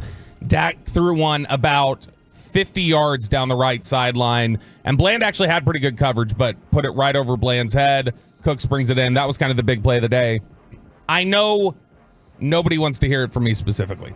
And that's fine, but I just told you Dak was sloppy yesterday. Fair and balanced. Fair as F. And if you want, turn on, go back after the show's over. You can do it during KNC. Go back and listen to G-Bag yesterday at 2:40. Rewind and listen to Brian talk about how Trey Lance looked. Okay, so Trey Lance just has not looked sharp. This is our first chance to see him these last 2 weeks because last year we got into the season. That's when he was acquired, and the Cowboys only let you stay for 15, 20 minutes at the start of practice, and the quarterbacks usually are just jogging out when we're leaving. So we didn't get an opportunity to see them last year. Clarence Hill was actually chuckling about that last week. He's like, what are these articles talking about? Oh, Trey Lance looks so much sharper this year. He's like, you didn't see Trey Lance last year. And so Chill was laughing about that. But some DallasCowboys.com propaganda. The lower body mechanics are what I was going to be concerned with. I was thinking, okay, he looked kind of sloppy at North Dakota State. I don't know how refined he is there. That looks actually fine. He and Dak go into their, 3-step, 5-step drops. They throw from the pocket. It looks really similar. Like their lower body mechanics are pretty in sync. And so that's a positive. I wasn't anticipating that. His arm is not as strong as I was thinking it would be. Really? And I don't know I'm not sure if it's arm strength. It's a zip thing. He doesn't know how, because of his inexperience, he doesn't know how much to put on the ball. He's dealing with timing issues because of the lack of reps, but when he's throwing outside the numbers, it's late. It doesn't seem like it gets there quick enough. He gets jumped on throws outside the numbers a lot. And yesterday, even some of the stuff in the middle of the field, he just wasn't accurate. It was stuff at guys' feet or it was behind guys. And I was assuming that the one automatic thing I was going to get and be able to bet on was that Trey Lance, arm strength wise, was going to stand out amongst Dak and everyone else out there, just from a tools standpoint. Yeah, and I mean, last week, we talked about the big play at practice was the 65-yarder in the air to Cooks from Dak. When Trey Lance was throwing when they were going through the deep ball throws on 7-on-7 and getting in some of those reps, Cooks on about 3 in a row was stopping and waiting for the ball to get there. And so, again, that also can be Dak and Cooks had some trouble early on trying to figure out exactly how much do I need to put on this? How fast are you? So, I mean, that could be some of that for Trey Lance, too, but just has not looked sharp yet. Is still very young, very inexperienced. He's younger than Michael Penix. Like, I mean, that's how young Trey Lance is and still learning things. Jalen Brooks is the guy that is my dark horse to win receiver 3 at this point. All right, stop that, because for the last week I've been meaning to bring this up. We've just been so inundated with, actual winners like the basketball and the hockey team to talk about the football team. Define winners, because James Harden doesn't really know. People who can get to a conference championship, at least. Jalen Tolbert has gotten the most undercover buzz of anyone that I've seen over the past 3 weeks. It's been Jalen Tolbert headlines and flashes that I've seen. And then last night, you wrote something different. Yeah, Brooks has looked better these 2 practices to me than Tolbert. And now, obviously, Brooks has gotten more work with the 2s than Tolbert has. CeeDee Lamb's not there, so Tolbert's getting every rep with the first team right now. And so when Brooks gets first team reps, he's rotated in and he's getting some opportunities. And so a lot of his reps that we see are coming with Rush or Lance or second team work. But man, he is to me, I think I said this here on the morning show. I definitely said it on Love the Star, but he to me is the second best bad ball catcher on the team behind CD. Like the way that he's got 34-inch arms, he's got Velcro hands, he adjusts to the ball really well, he can make catches through contact. He's a really good option for if a ball's off target or if there's not a lot of separation, you still trust that he's going to be able to win those catches. Again, yesterday, a lot of guys will just kind of let the ball come into them. They'll body catch or they'll cradle catch. Brooks goes up and he snatches the ball out of the air with his hands. His hands are really, really good. And then, Chop, you were doing some wide receiver math after Adam Schefter tweeted that CeeDee Lamb not expected to be at the mandatory mini camps. I was. Math? Did you send a CeeDee Lamb topic last night? Oh, the money with the $100,000 yeah, math, the money, yeah, money, okay, math, all that. Thinking money. Get Hageland in here. What was that? Oh, the money guy? Yeah. So he's going to be fined $100,000 for missing the camp, right? He's going to make $1 million a week during the regular season. He's going to make $100 million in salary in his next deal. So from a businessman standpoint, is this not actually the smart move? From a pure businessman standpoint. Everything's a smart move that involves not showing up before you get the contract that you're waiting for. Stay away. Of course it's the smart move. Right. Yeah, now you're about to get paid. Or you want to get paid. You don't step out on the football field. So how much is, I guess if you're CD, you got to look at like how much is the risk of injury worth? Is it worth a measly $100,000? So if you're going to make $100 million, it's the equivalent of what? As Dave Hellman tweeted, CD eats $100K by missing minicamp. He'll make $950,000 per week on his current deal. His next deal will guarantee him $100+ mil. Of course, he ain't there. Yeah, if the Cowboys dig in and CD wants to drag this into training camp, well, that's where he's losing money. That's $40,000 a day. By the end of training camp, he could lose $2 million. And if they just say, nope, we're not doing it, at some point, he shows up and now he's out $2 million. Or if they just say, we're not working this into the contract, which I doubt they would. Well, because the precedent's already been started. He's going to win the negotiation. Zach got it just added back in. He will win the negotiation, but that's more of the risk is missing several training camp days over a mini camp. Well, yeah, this is an insurance policy. He's taking out a $100,000 insurance policy on himself by staying away. And Micah, the same thing in camp. And Micah Parsons, who's being passive-aggressive about wanting to be paid now, was asked his thoughts on CD's contract talks. Oh, I mean, CD about to hit the brink truck. He about to get his, But I can't think of someone more deserving. You're talking about hand-in-hand. I think CD's, the best receiver in the league. If not, if you ever want to argue a top three, but in my eyes, seeing his mindset, how he comes every day, I think he deserves every penny. So I'm going to be super excited for him for whatever his contract lays out. But it's going to be a nice contract for sure. If you were his agent, what would you pay him? More or less than Justin Jefferson? Oh, I mean, if I'm his agent, CD's getting about 36. But I'm not his agent. I don't think, numbers aside, I don't know obviously what goes on, what's the combative arguments on who and who or whatever it is that may be. But, I mean, if Jefferson said it, I think you could argue that CD's better, however you want to put it. But CD should be right there with him. Franco injured towards Fantex. Why not hold in if you're CD when you get to camp?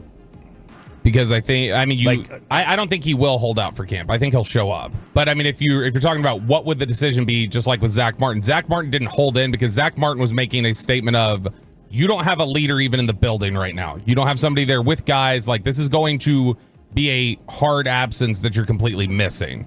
Whereas with what did you just say about the leader? I'm saying if you have somebody sit out, like from training camp, when you're there and you're present, even when you're holding in, you're still there and building camaraderie and talking with guys and sitting in meetings and things like that. Whereas if you are absent completely, that's a void and it's felt. And then the comment that Mike Florio has as the lead story on ProFootballTalk.com is Micah Parsons asked about his impressions of new DC Mike Zimmer. Honestly, man, me and Zim probably said a total of 20 words to each other. Yeah, he's a very quiet person, and all I keep hearing from the coaches is like, Zim likes it this way. I was like, well, I like it this way, so I can't wait to have my true sit down with him. I think it'll be pretty cool because obviously old school mindset, old school mentality. But I think he has a lot of great players, but he ain't never had a Micah before, so it'll be fun, and I think it's gonna be unique.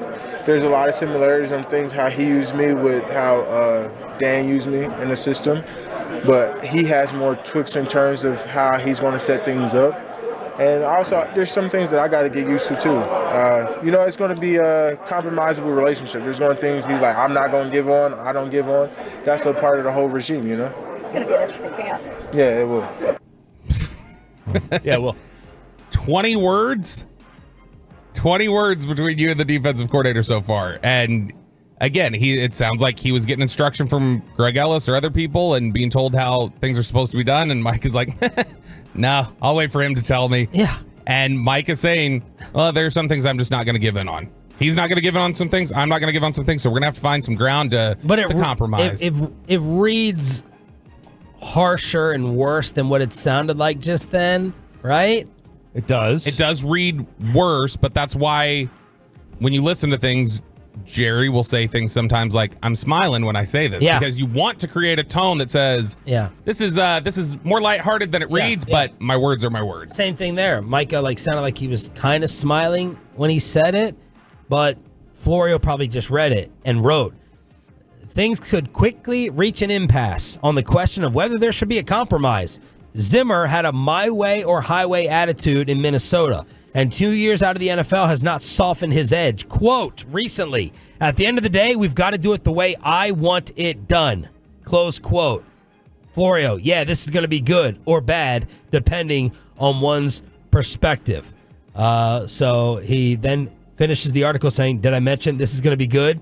Just like Jane Slater asked, training camp will be fun, right? Giving a great player that type of freedom or pass to be like, no, there's just some things I'm not going to bend on. How much should we do that? In terms of, from a coach perspective, I mean, you got to have to do it in today's game. I think you don't. You do. Why? And should we trust Luke? You guys. Well, look, I mean, finish that out. It depends on the position. To me, if it's quarterback, you got to be there. You can't bend on some things when it's that. If it's Micah, if it's if kid comes in and Luka says, look, I'm not bending on a couple of the things that we do. Is he great enough that we should afford him that and be okay with it versus just 100% coach mandate and what they want done? You're paying respect. Like Peyton Manning is like, no, these are 3 routes we're not taking out of the playbook. Don't you give that to Peyton Manning? You give it to Brady. You give it to Mahomes. And does that apply here? Guys. Again, I don't know why this is the second time of the show I'm defending, passively, softly defending Micah Parsons. What do you think of that? So the issue here is that we're talking about technique and scheme and things that's part of a fully orbed schematic approach. That the reason why Zimmer is so hardline on a lot of it is because of the ways that it interacts with the rest of the scheme. Now, when you have Quinn come in here, Quinn built a defense and drew up a defense based on, here's my personnel, here's how I'm going to do it. Yeah, that's Hold on. Here's how I'm going to do it. Zimmer's doing the same. Zimmer's defense changes from year to year. If you watch his defense on tape, it changes from year to year. but it's going to be his idea of how Micah fits within the defense, not Micah's idea of how Micah fits within the defense. All right, we're going to have to get back into this because we have someone waiting for us to preview the NBA Finals. He is the radio play-by-play voice of the Boston Celtics. Sean Grandy previews Game 1 tomorrow night and the series next on The Fan. But, y'all, we've been seeing some of these.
Lola V products? I got to remember that. Well, you know, they say in order to remember something, you have to forget something else.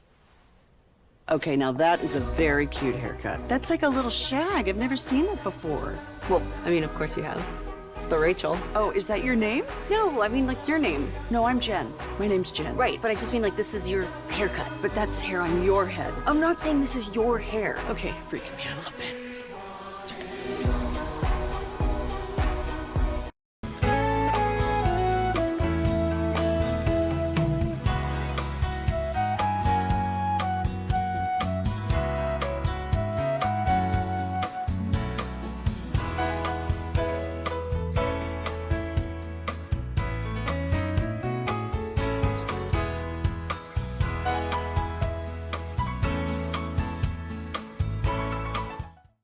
Now on the fan, and it's brought to you by the On-Time Experts. Tatum pushes off, steps back, three in the air, no good. Rebound, Drew Holiday, 4 seconds to go. Kick out Jalen, can they get to him to commit the foul? They cannot, and it's over. It's over.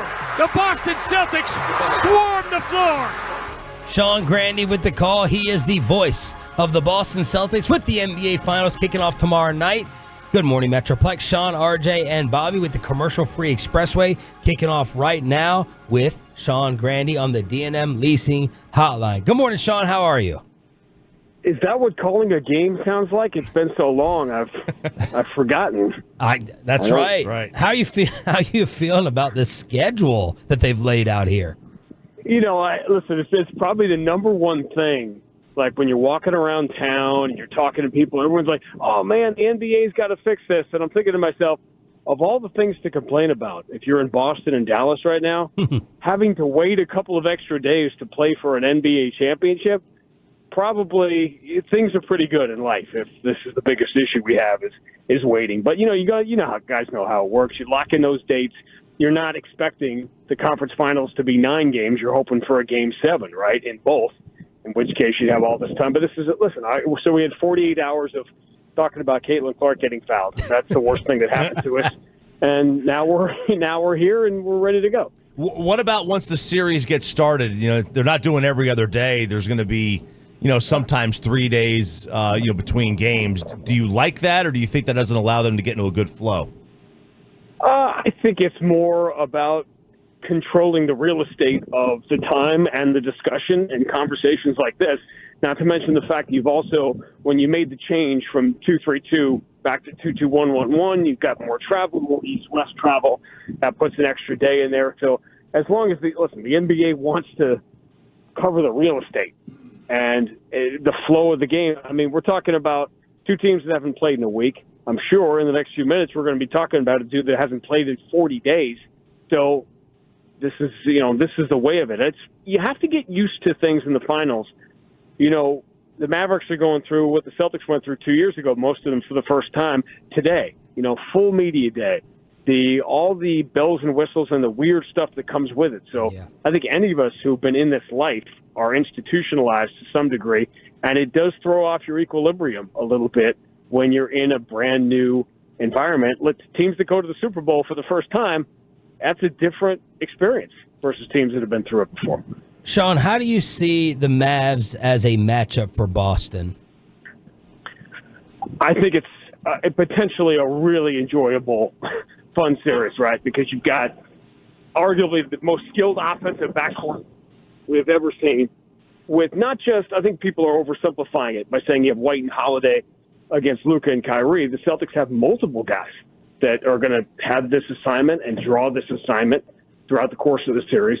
I love the way Dallas has played over the last couple of months. And for Celtic fans that think this is the same team that you saw in the regular season, including the blowout game here, remember, Dallas turned things right after that. That's when defensively the Mavericks were the best team in the league last, 20-25 games.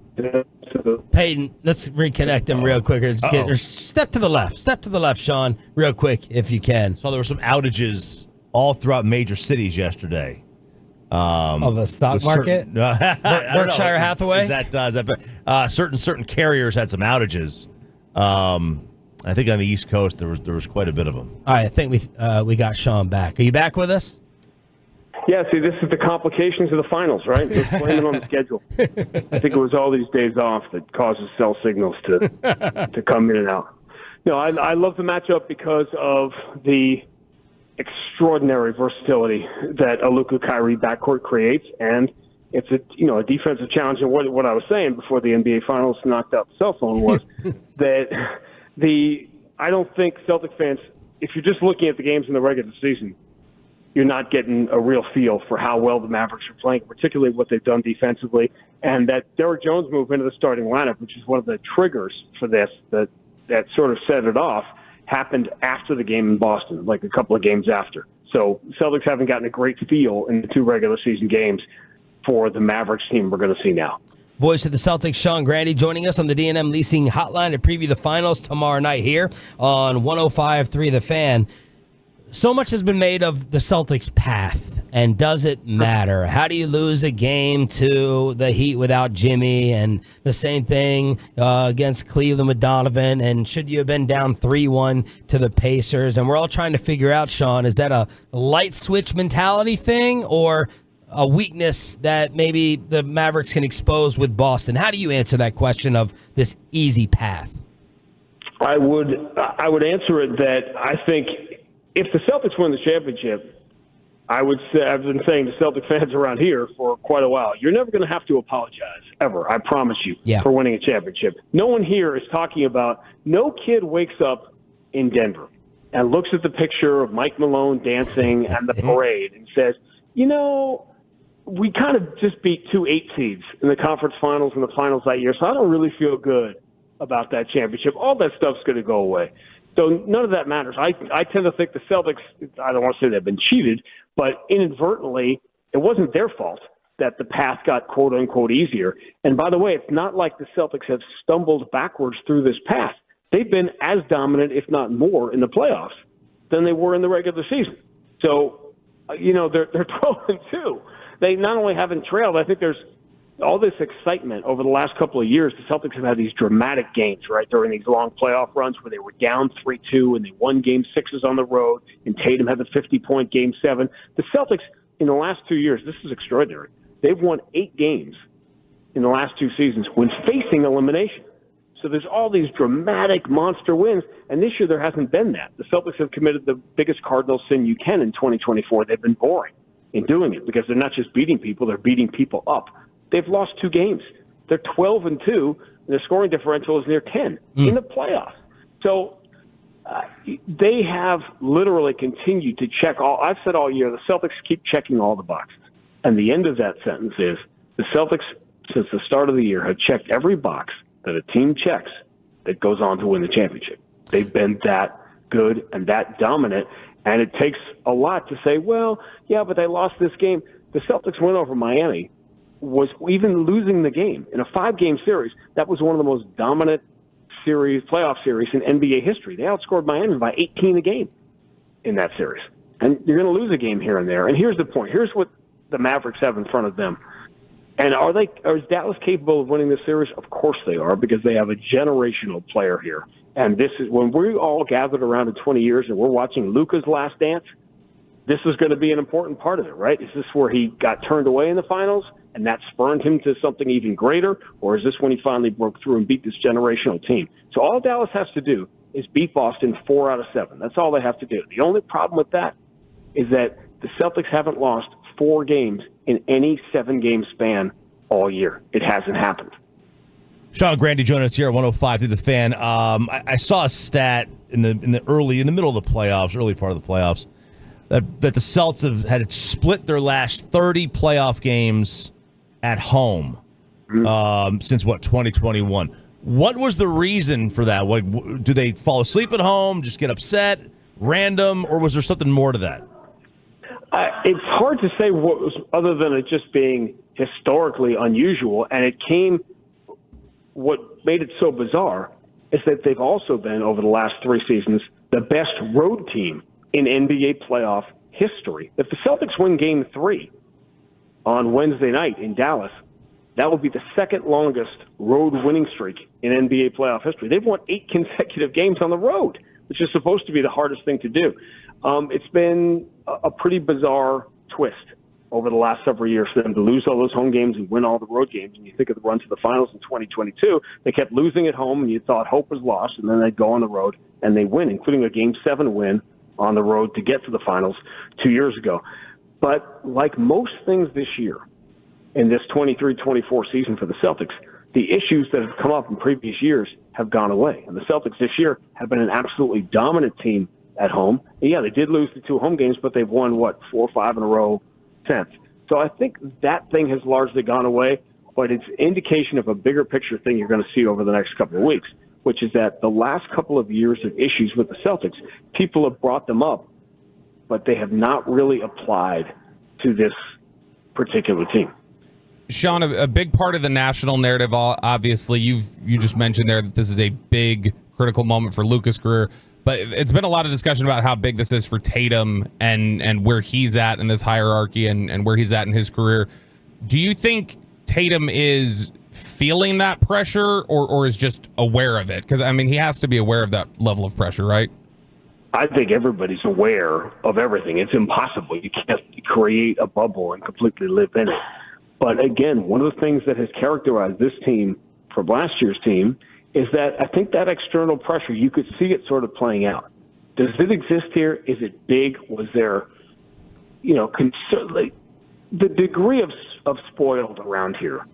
Try to picture this over the last 20 years. It's kind of hard to really fathom. When I came back to Boston to take this job in 2002, the Celtics went to the conference finals that year, and they had missed the playoffs the previous 6 years. And people here wanted to have a parade for that team because they got to the conference finals. In fact, it was such Loserville around here that they had literally had a parade for a player that won a championship in another city.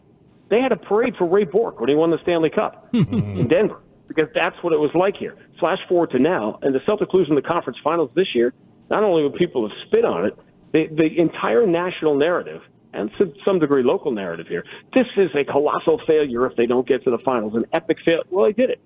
And they've done it sort of calmly. They've done it. They've answered all of these things. Is Jason Tatum this? Is Jason Tatum that? Is he a top 5 player? Is he not a top 5 player? I can honestly tell you that the guys in that room, nobody cares about any of it if they win 4 more games. That's all they care about. Does Jason Tatum want to be the MVP or does he want to be the MVP of the finals? And so, to some degree, that is the biggest issue that the Celtics are. The pressure is external, and the pressure they put on themselves is the pressure that everyone is in those locker rooms tomorrow night should be feeling, which is this is the NBA Finals, and you don't get a chance. Who knows when you're going to be back? So it's the same pressure everybody feels at this point. Where is Kyrie in the Boston hierarchy of hate?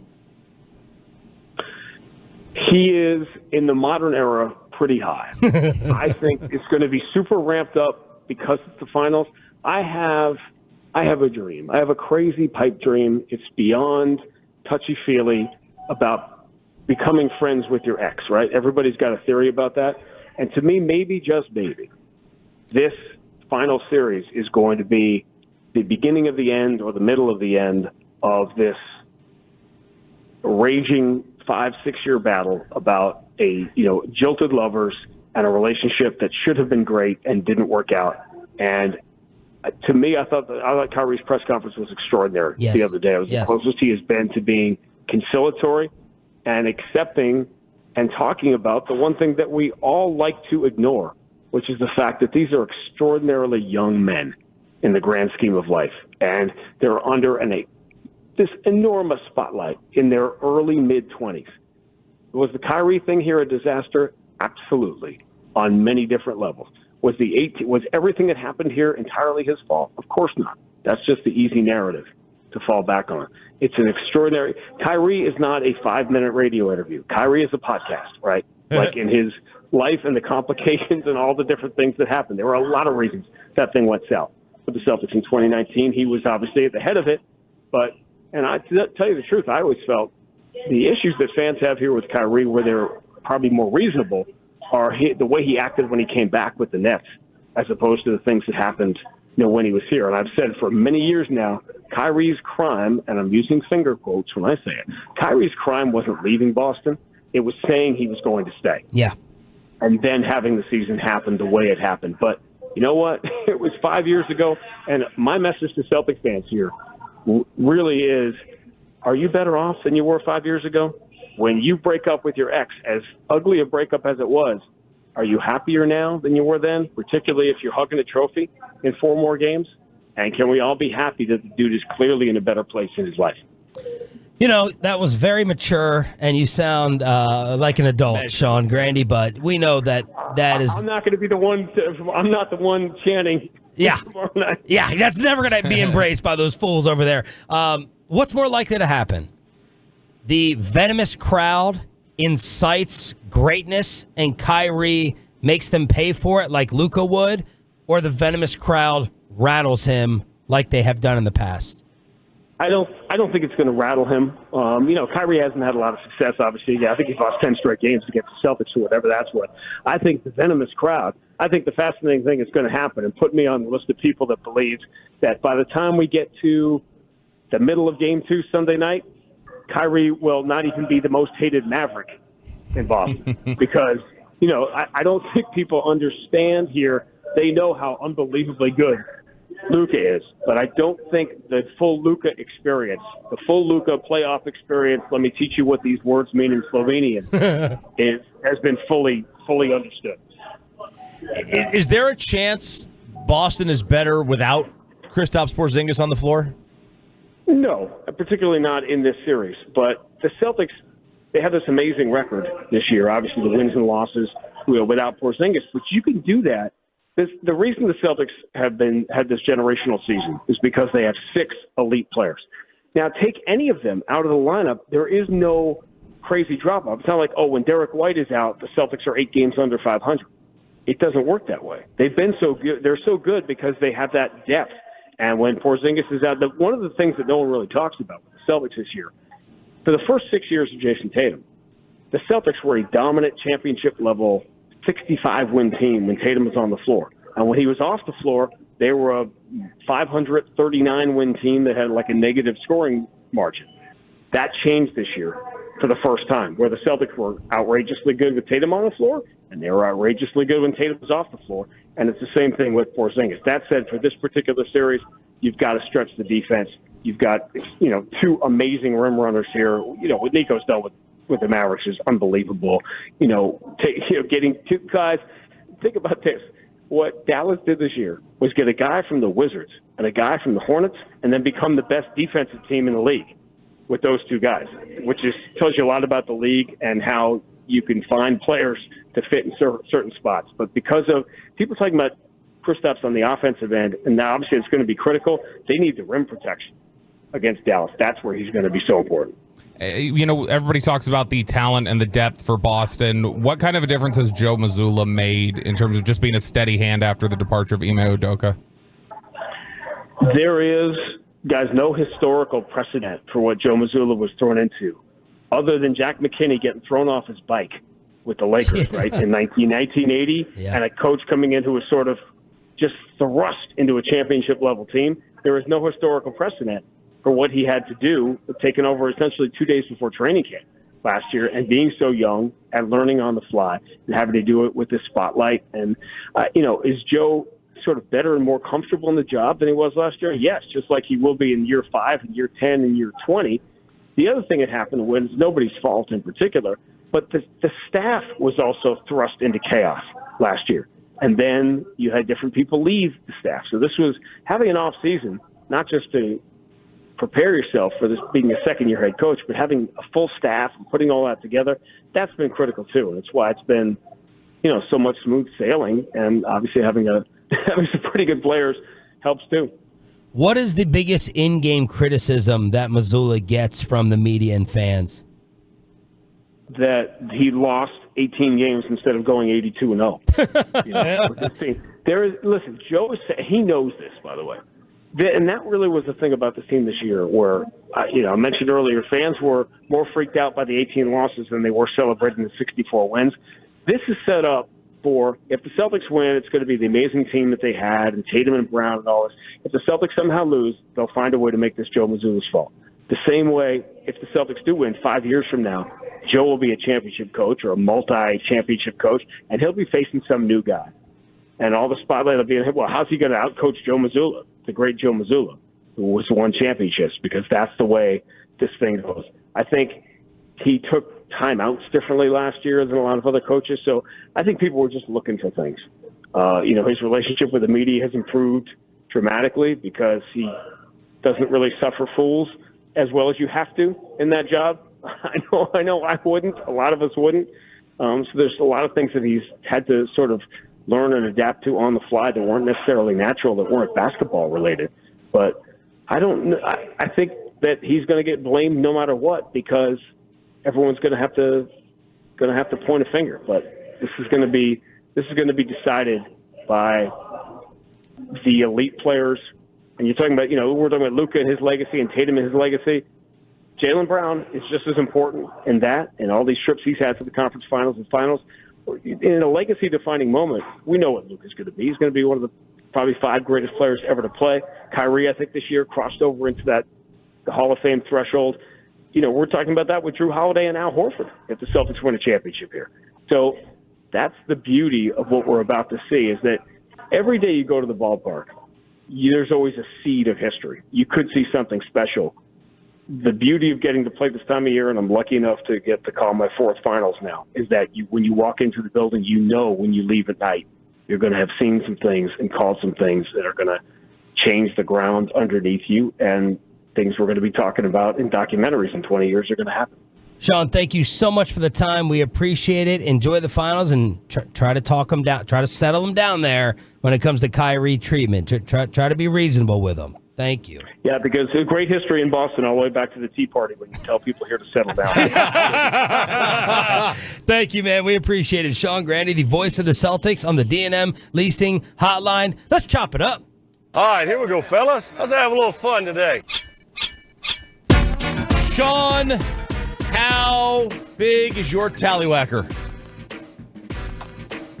I'm not asking you to actually answer the question. Okay. All right. I was trying to think about how descriptive I wanted to be there. Size matters. I was Googling. I was thinking of the Spittle post-show conversation as you asked me that, running through my... Guarantee he already likes the use of the word tallywhacker. Okay. 100% chance. I was Googling to see if it had an alternate meaning that you were trying to trick Sean into giving a weird answer. So... the answer is, does owning a gun mean that you are compensating for something else? We have an answer. The results are in, and the answer is no. Oh. It does not mean that. So Texas represents in all areas. In all areas, baby. Okay, so here we go. Research was shown that all men aged 18 and up were included in this research. They used over 2,000 men in the United States to rate their satisfaction with their size and whether or not they would consider any enlargement procedures, comparing that to which of them owned a gun or which of them did not. And the old adage was, if you have a lifted truck or a huge house or you date a girl that's 30 years younger than you or you own a gun, you're compensating for something else. Wow. The results are in... And the lie detector test determined that is a lie. You are not compensating for something else. 43% of men reported owning a gun, 11% with military-style rifles, and only 7% had attempted some form of augmentation. The results are in. History shows, the data shows, if you own a weapon, you're satisfied with your rooster. Show me your meat. Here's the only thing. What is the percentage of vasectomies versus these enlargements? Because in my household right now, I would like to make mine just disappear. The whole thing? The whole thing gone. Ooh. I mean, when we're going on... The Lenny Kravitz segment is coming up here in a second. All right, when we're going on 2 hours sleep at a time, my wife is like, when is your Chia-Follow? When's your Chia-Follow appointment? I'll just go commit a crime in Louisiana. They'll cut it off for you. They were supposed to take care of all that during the procedure with the baby coming out, but That's like the 14th thing they screwed up at Baylor. So now I gotta go under the knife. Oh no! Yeah, thanks Baylor. More time off. So are you a gun owner? Yes. Congratulations. I think I have a military style gun as well. See, now gets even lower. Well, I wasn't thinking. You know what? I'm not Ron Jeremy, so let me go out and get an assault rifle. It was during times of some upheaval in this country. I was not living in the greatest neighborhood here in East Dallas. And normally my weekends came with some gunshots raining down from the sky. So I was like, let me just go out and get a little bit of protection. But if you own a gun for this reason, are you the type of person who will, in a survey, tell the survey taker that, no, you're not happy with it? Because you're clearly trying to conceal and make up for something. It's anonymous. That's a good point. That's a good point, right? Like you're not, like no one who's going to admit to that. Like who would, right? That's a fair point. But, we're taking them at their word. Yes. Taking them at their word here. And it appears that if you own a gun, you are not compensating for a lack of size. And if you own a military-style weapon, the chances that you're small are even lower. So there you go. Congratulations to all gun owners out there. And the What do y'all think is a compensation move? So it's the question, is it the guy that drives the sports car? Right. Or a convertible? The super monster lifted truck. Like you've got a 30-inch lift on this thing where it fails a tilt test. Right. Like which one is it? I don't know. I think it's more the compensation comes in the way you hear somebody talk. Like trying to approach and the game that they talk and the grandiose way that they talk. That's usually more of an indicator, I think, than buying a truck. Or driving a Mustang. Yeah. Or Corvette. Or Camaro. Whatever. Whatever. Not a Corvette. Don't give him that much credit. I love Corvettes. So we mentioned, they look great. The new ones, I think, look great. We mentioned Lenny Kravitz. He is talking about he has not had relations. He has remained celibate for the last 9 years. Dang! This, to me, is an absolute affront to humanity. You're a rock star. This is preposterous. You do this. This is like having a full head of hair and being 6'2", and then refusing to take Blue Chew when you need it. Okay? You've been given a gift of hair and 6 foot plus, and you refuse to go to BlueChew.com, promo code RJ. You refuse to do that. If you're a rock star and you can get any girl you want and you refuse to take part in this, I'm sorry, man. Ice-T, world-renowned philosopher, has a major problem with this, called it Weirdo S on Twitter. Oh. Going after him. And is he still with Coco? He said, you weird for that. You weird for that. Still with Coco. Still with Coco. I have a theory about why this is the case, though. Why he doesn't do this. Well, Lenny said it's because he watched his dad get divorced and then go into a Playboy lifestyle, and he didn't want that. I think it's more related to about 9 years ago, Zoe Kravitz's film career took off, and she started doing all sorts of erotic scenes and stuff like that. And he was like, I'm not risking bringing another daughter in this world and having to watch this on TV for 9 years. I love the theory. What would you do if you were on a jury? Because you got jury duty, right? You got jury duty coming up? Hopefully they dismiss me. I mailed in my paperwork. Oh! I'm going to be unable to attend. Okay. We'll see we'll see if they take the reasoning. Well, a Minnesota juror found. Otherwise, you guys will be by yourselves at training camp. Is that what it is? It's during camp? I think so. I wouldn't mind then if they said you have to go. Oh, wow. It's just my wife would have a problem with being home with all of them by herself. Yeah. But I do wonder, I could be in a courtroom here in Dallas and be the same distance that the Cowboys are probably going to put us this year in Oxnard. Yeah, it might be. Might be. That's true. I do apologize for that. That's my fault. A Minnesota juror was dismissed from a multi-million-dollar fraud trial after reporting that a woman dropped off a bag of cash at her home over the weekend with a note urging her to acquit. Oh. The bag of cash was $120,000. Dang! Bang! She turned the money in. She didn't keep the cash. Civic duty. What do you do? A bag of cash is left on your doorstep. Wow. You're a juror in a trial. Do you and there's a note on there urging to acquit and a promise for more on the back end. What do? You just got your way out. Drop a bag of money on your own porch, take a picture of it, and say, "Look, they're trying to get me to acquit the charges here. I can't sit on this jury." So does this mean, like, first we got to ask what type of case it is? It's a fraud trial. Oh, fraud? This I is thought we were not going to talk about murder. Yeah, murder. I might turn it in. Yeah, Fraud. $120K to go in, but you have to go in there and lie. Yeah, go in there and lie. Which, I mean, for me, we already know you're taking the money, Bobby. Yeah, I mean, well, here's the thing: if it's fraud, do I trust that these are real bills? Like, have you given me counterfeit Let's cash? say that they're real. 120K. And what would your wife say? Everyone has to answer for themselves and their significant other. I know what Kristen would say. Kristen would be terrified of, like, well, look at the position we're in. Not only just the money, but, like, if we turn this in, the mafia is going to come and kill us for turning them in and exposing them. They clearly know where we live to drop. I might think about that, where, like, they clearly knew where I was. Yeah. And so. But then if you turn it in and don't do it, they may kill you too. I'll probably take the money and give it to charity or something. Other than like $60,000 of it for a down payment on a house. Pay? Oh, yeah, I'm taking the money. And my girlfriend, she's probably going to be worried a little bit, but if I spend the money on her, then she'll be fine with it. Gosh, this is tough. It's tough, right? Because there is a more, I mean, you do, it is like. It depends what financial situation you're in.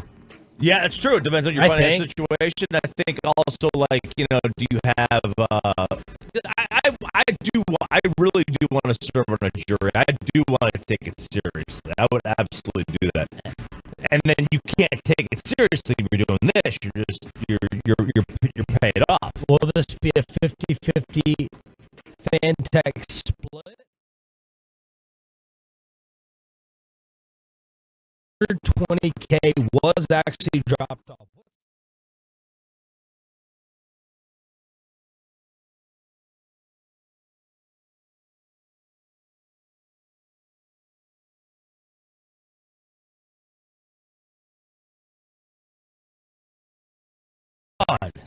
Fraud case. But you say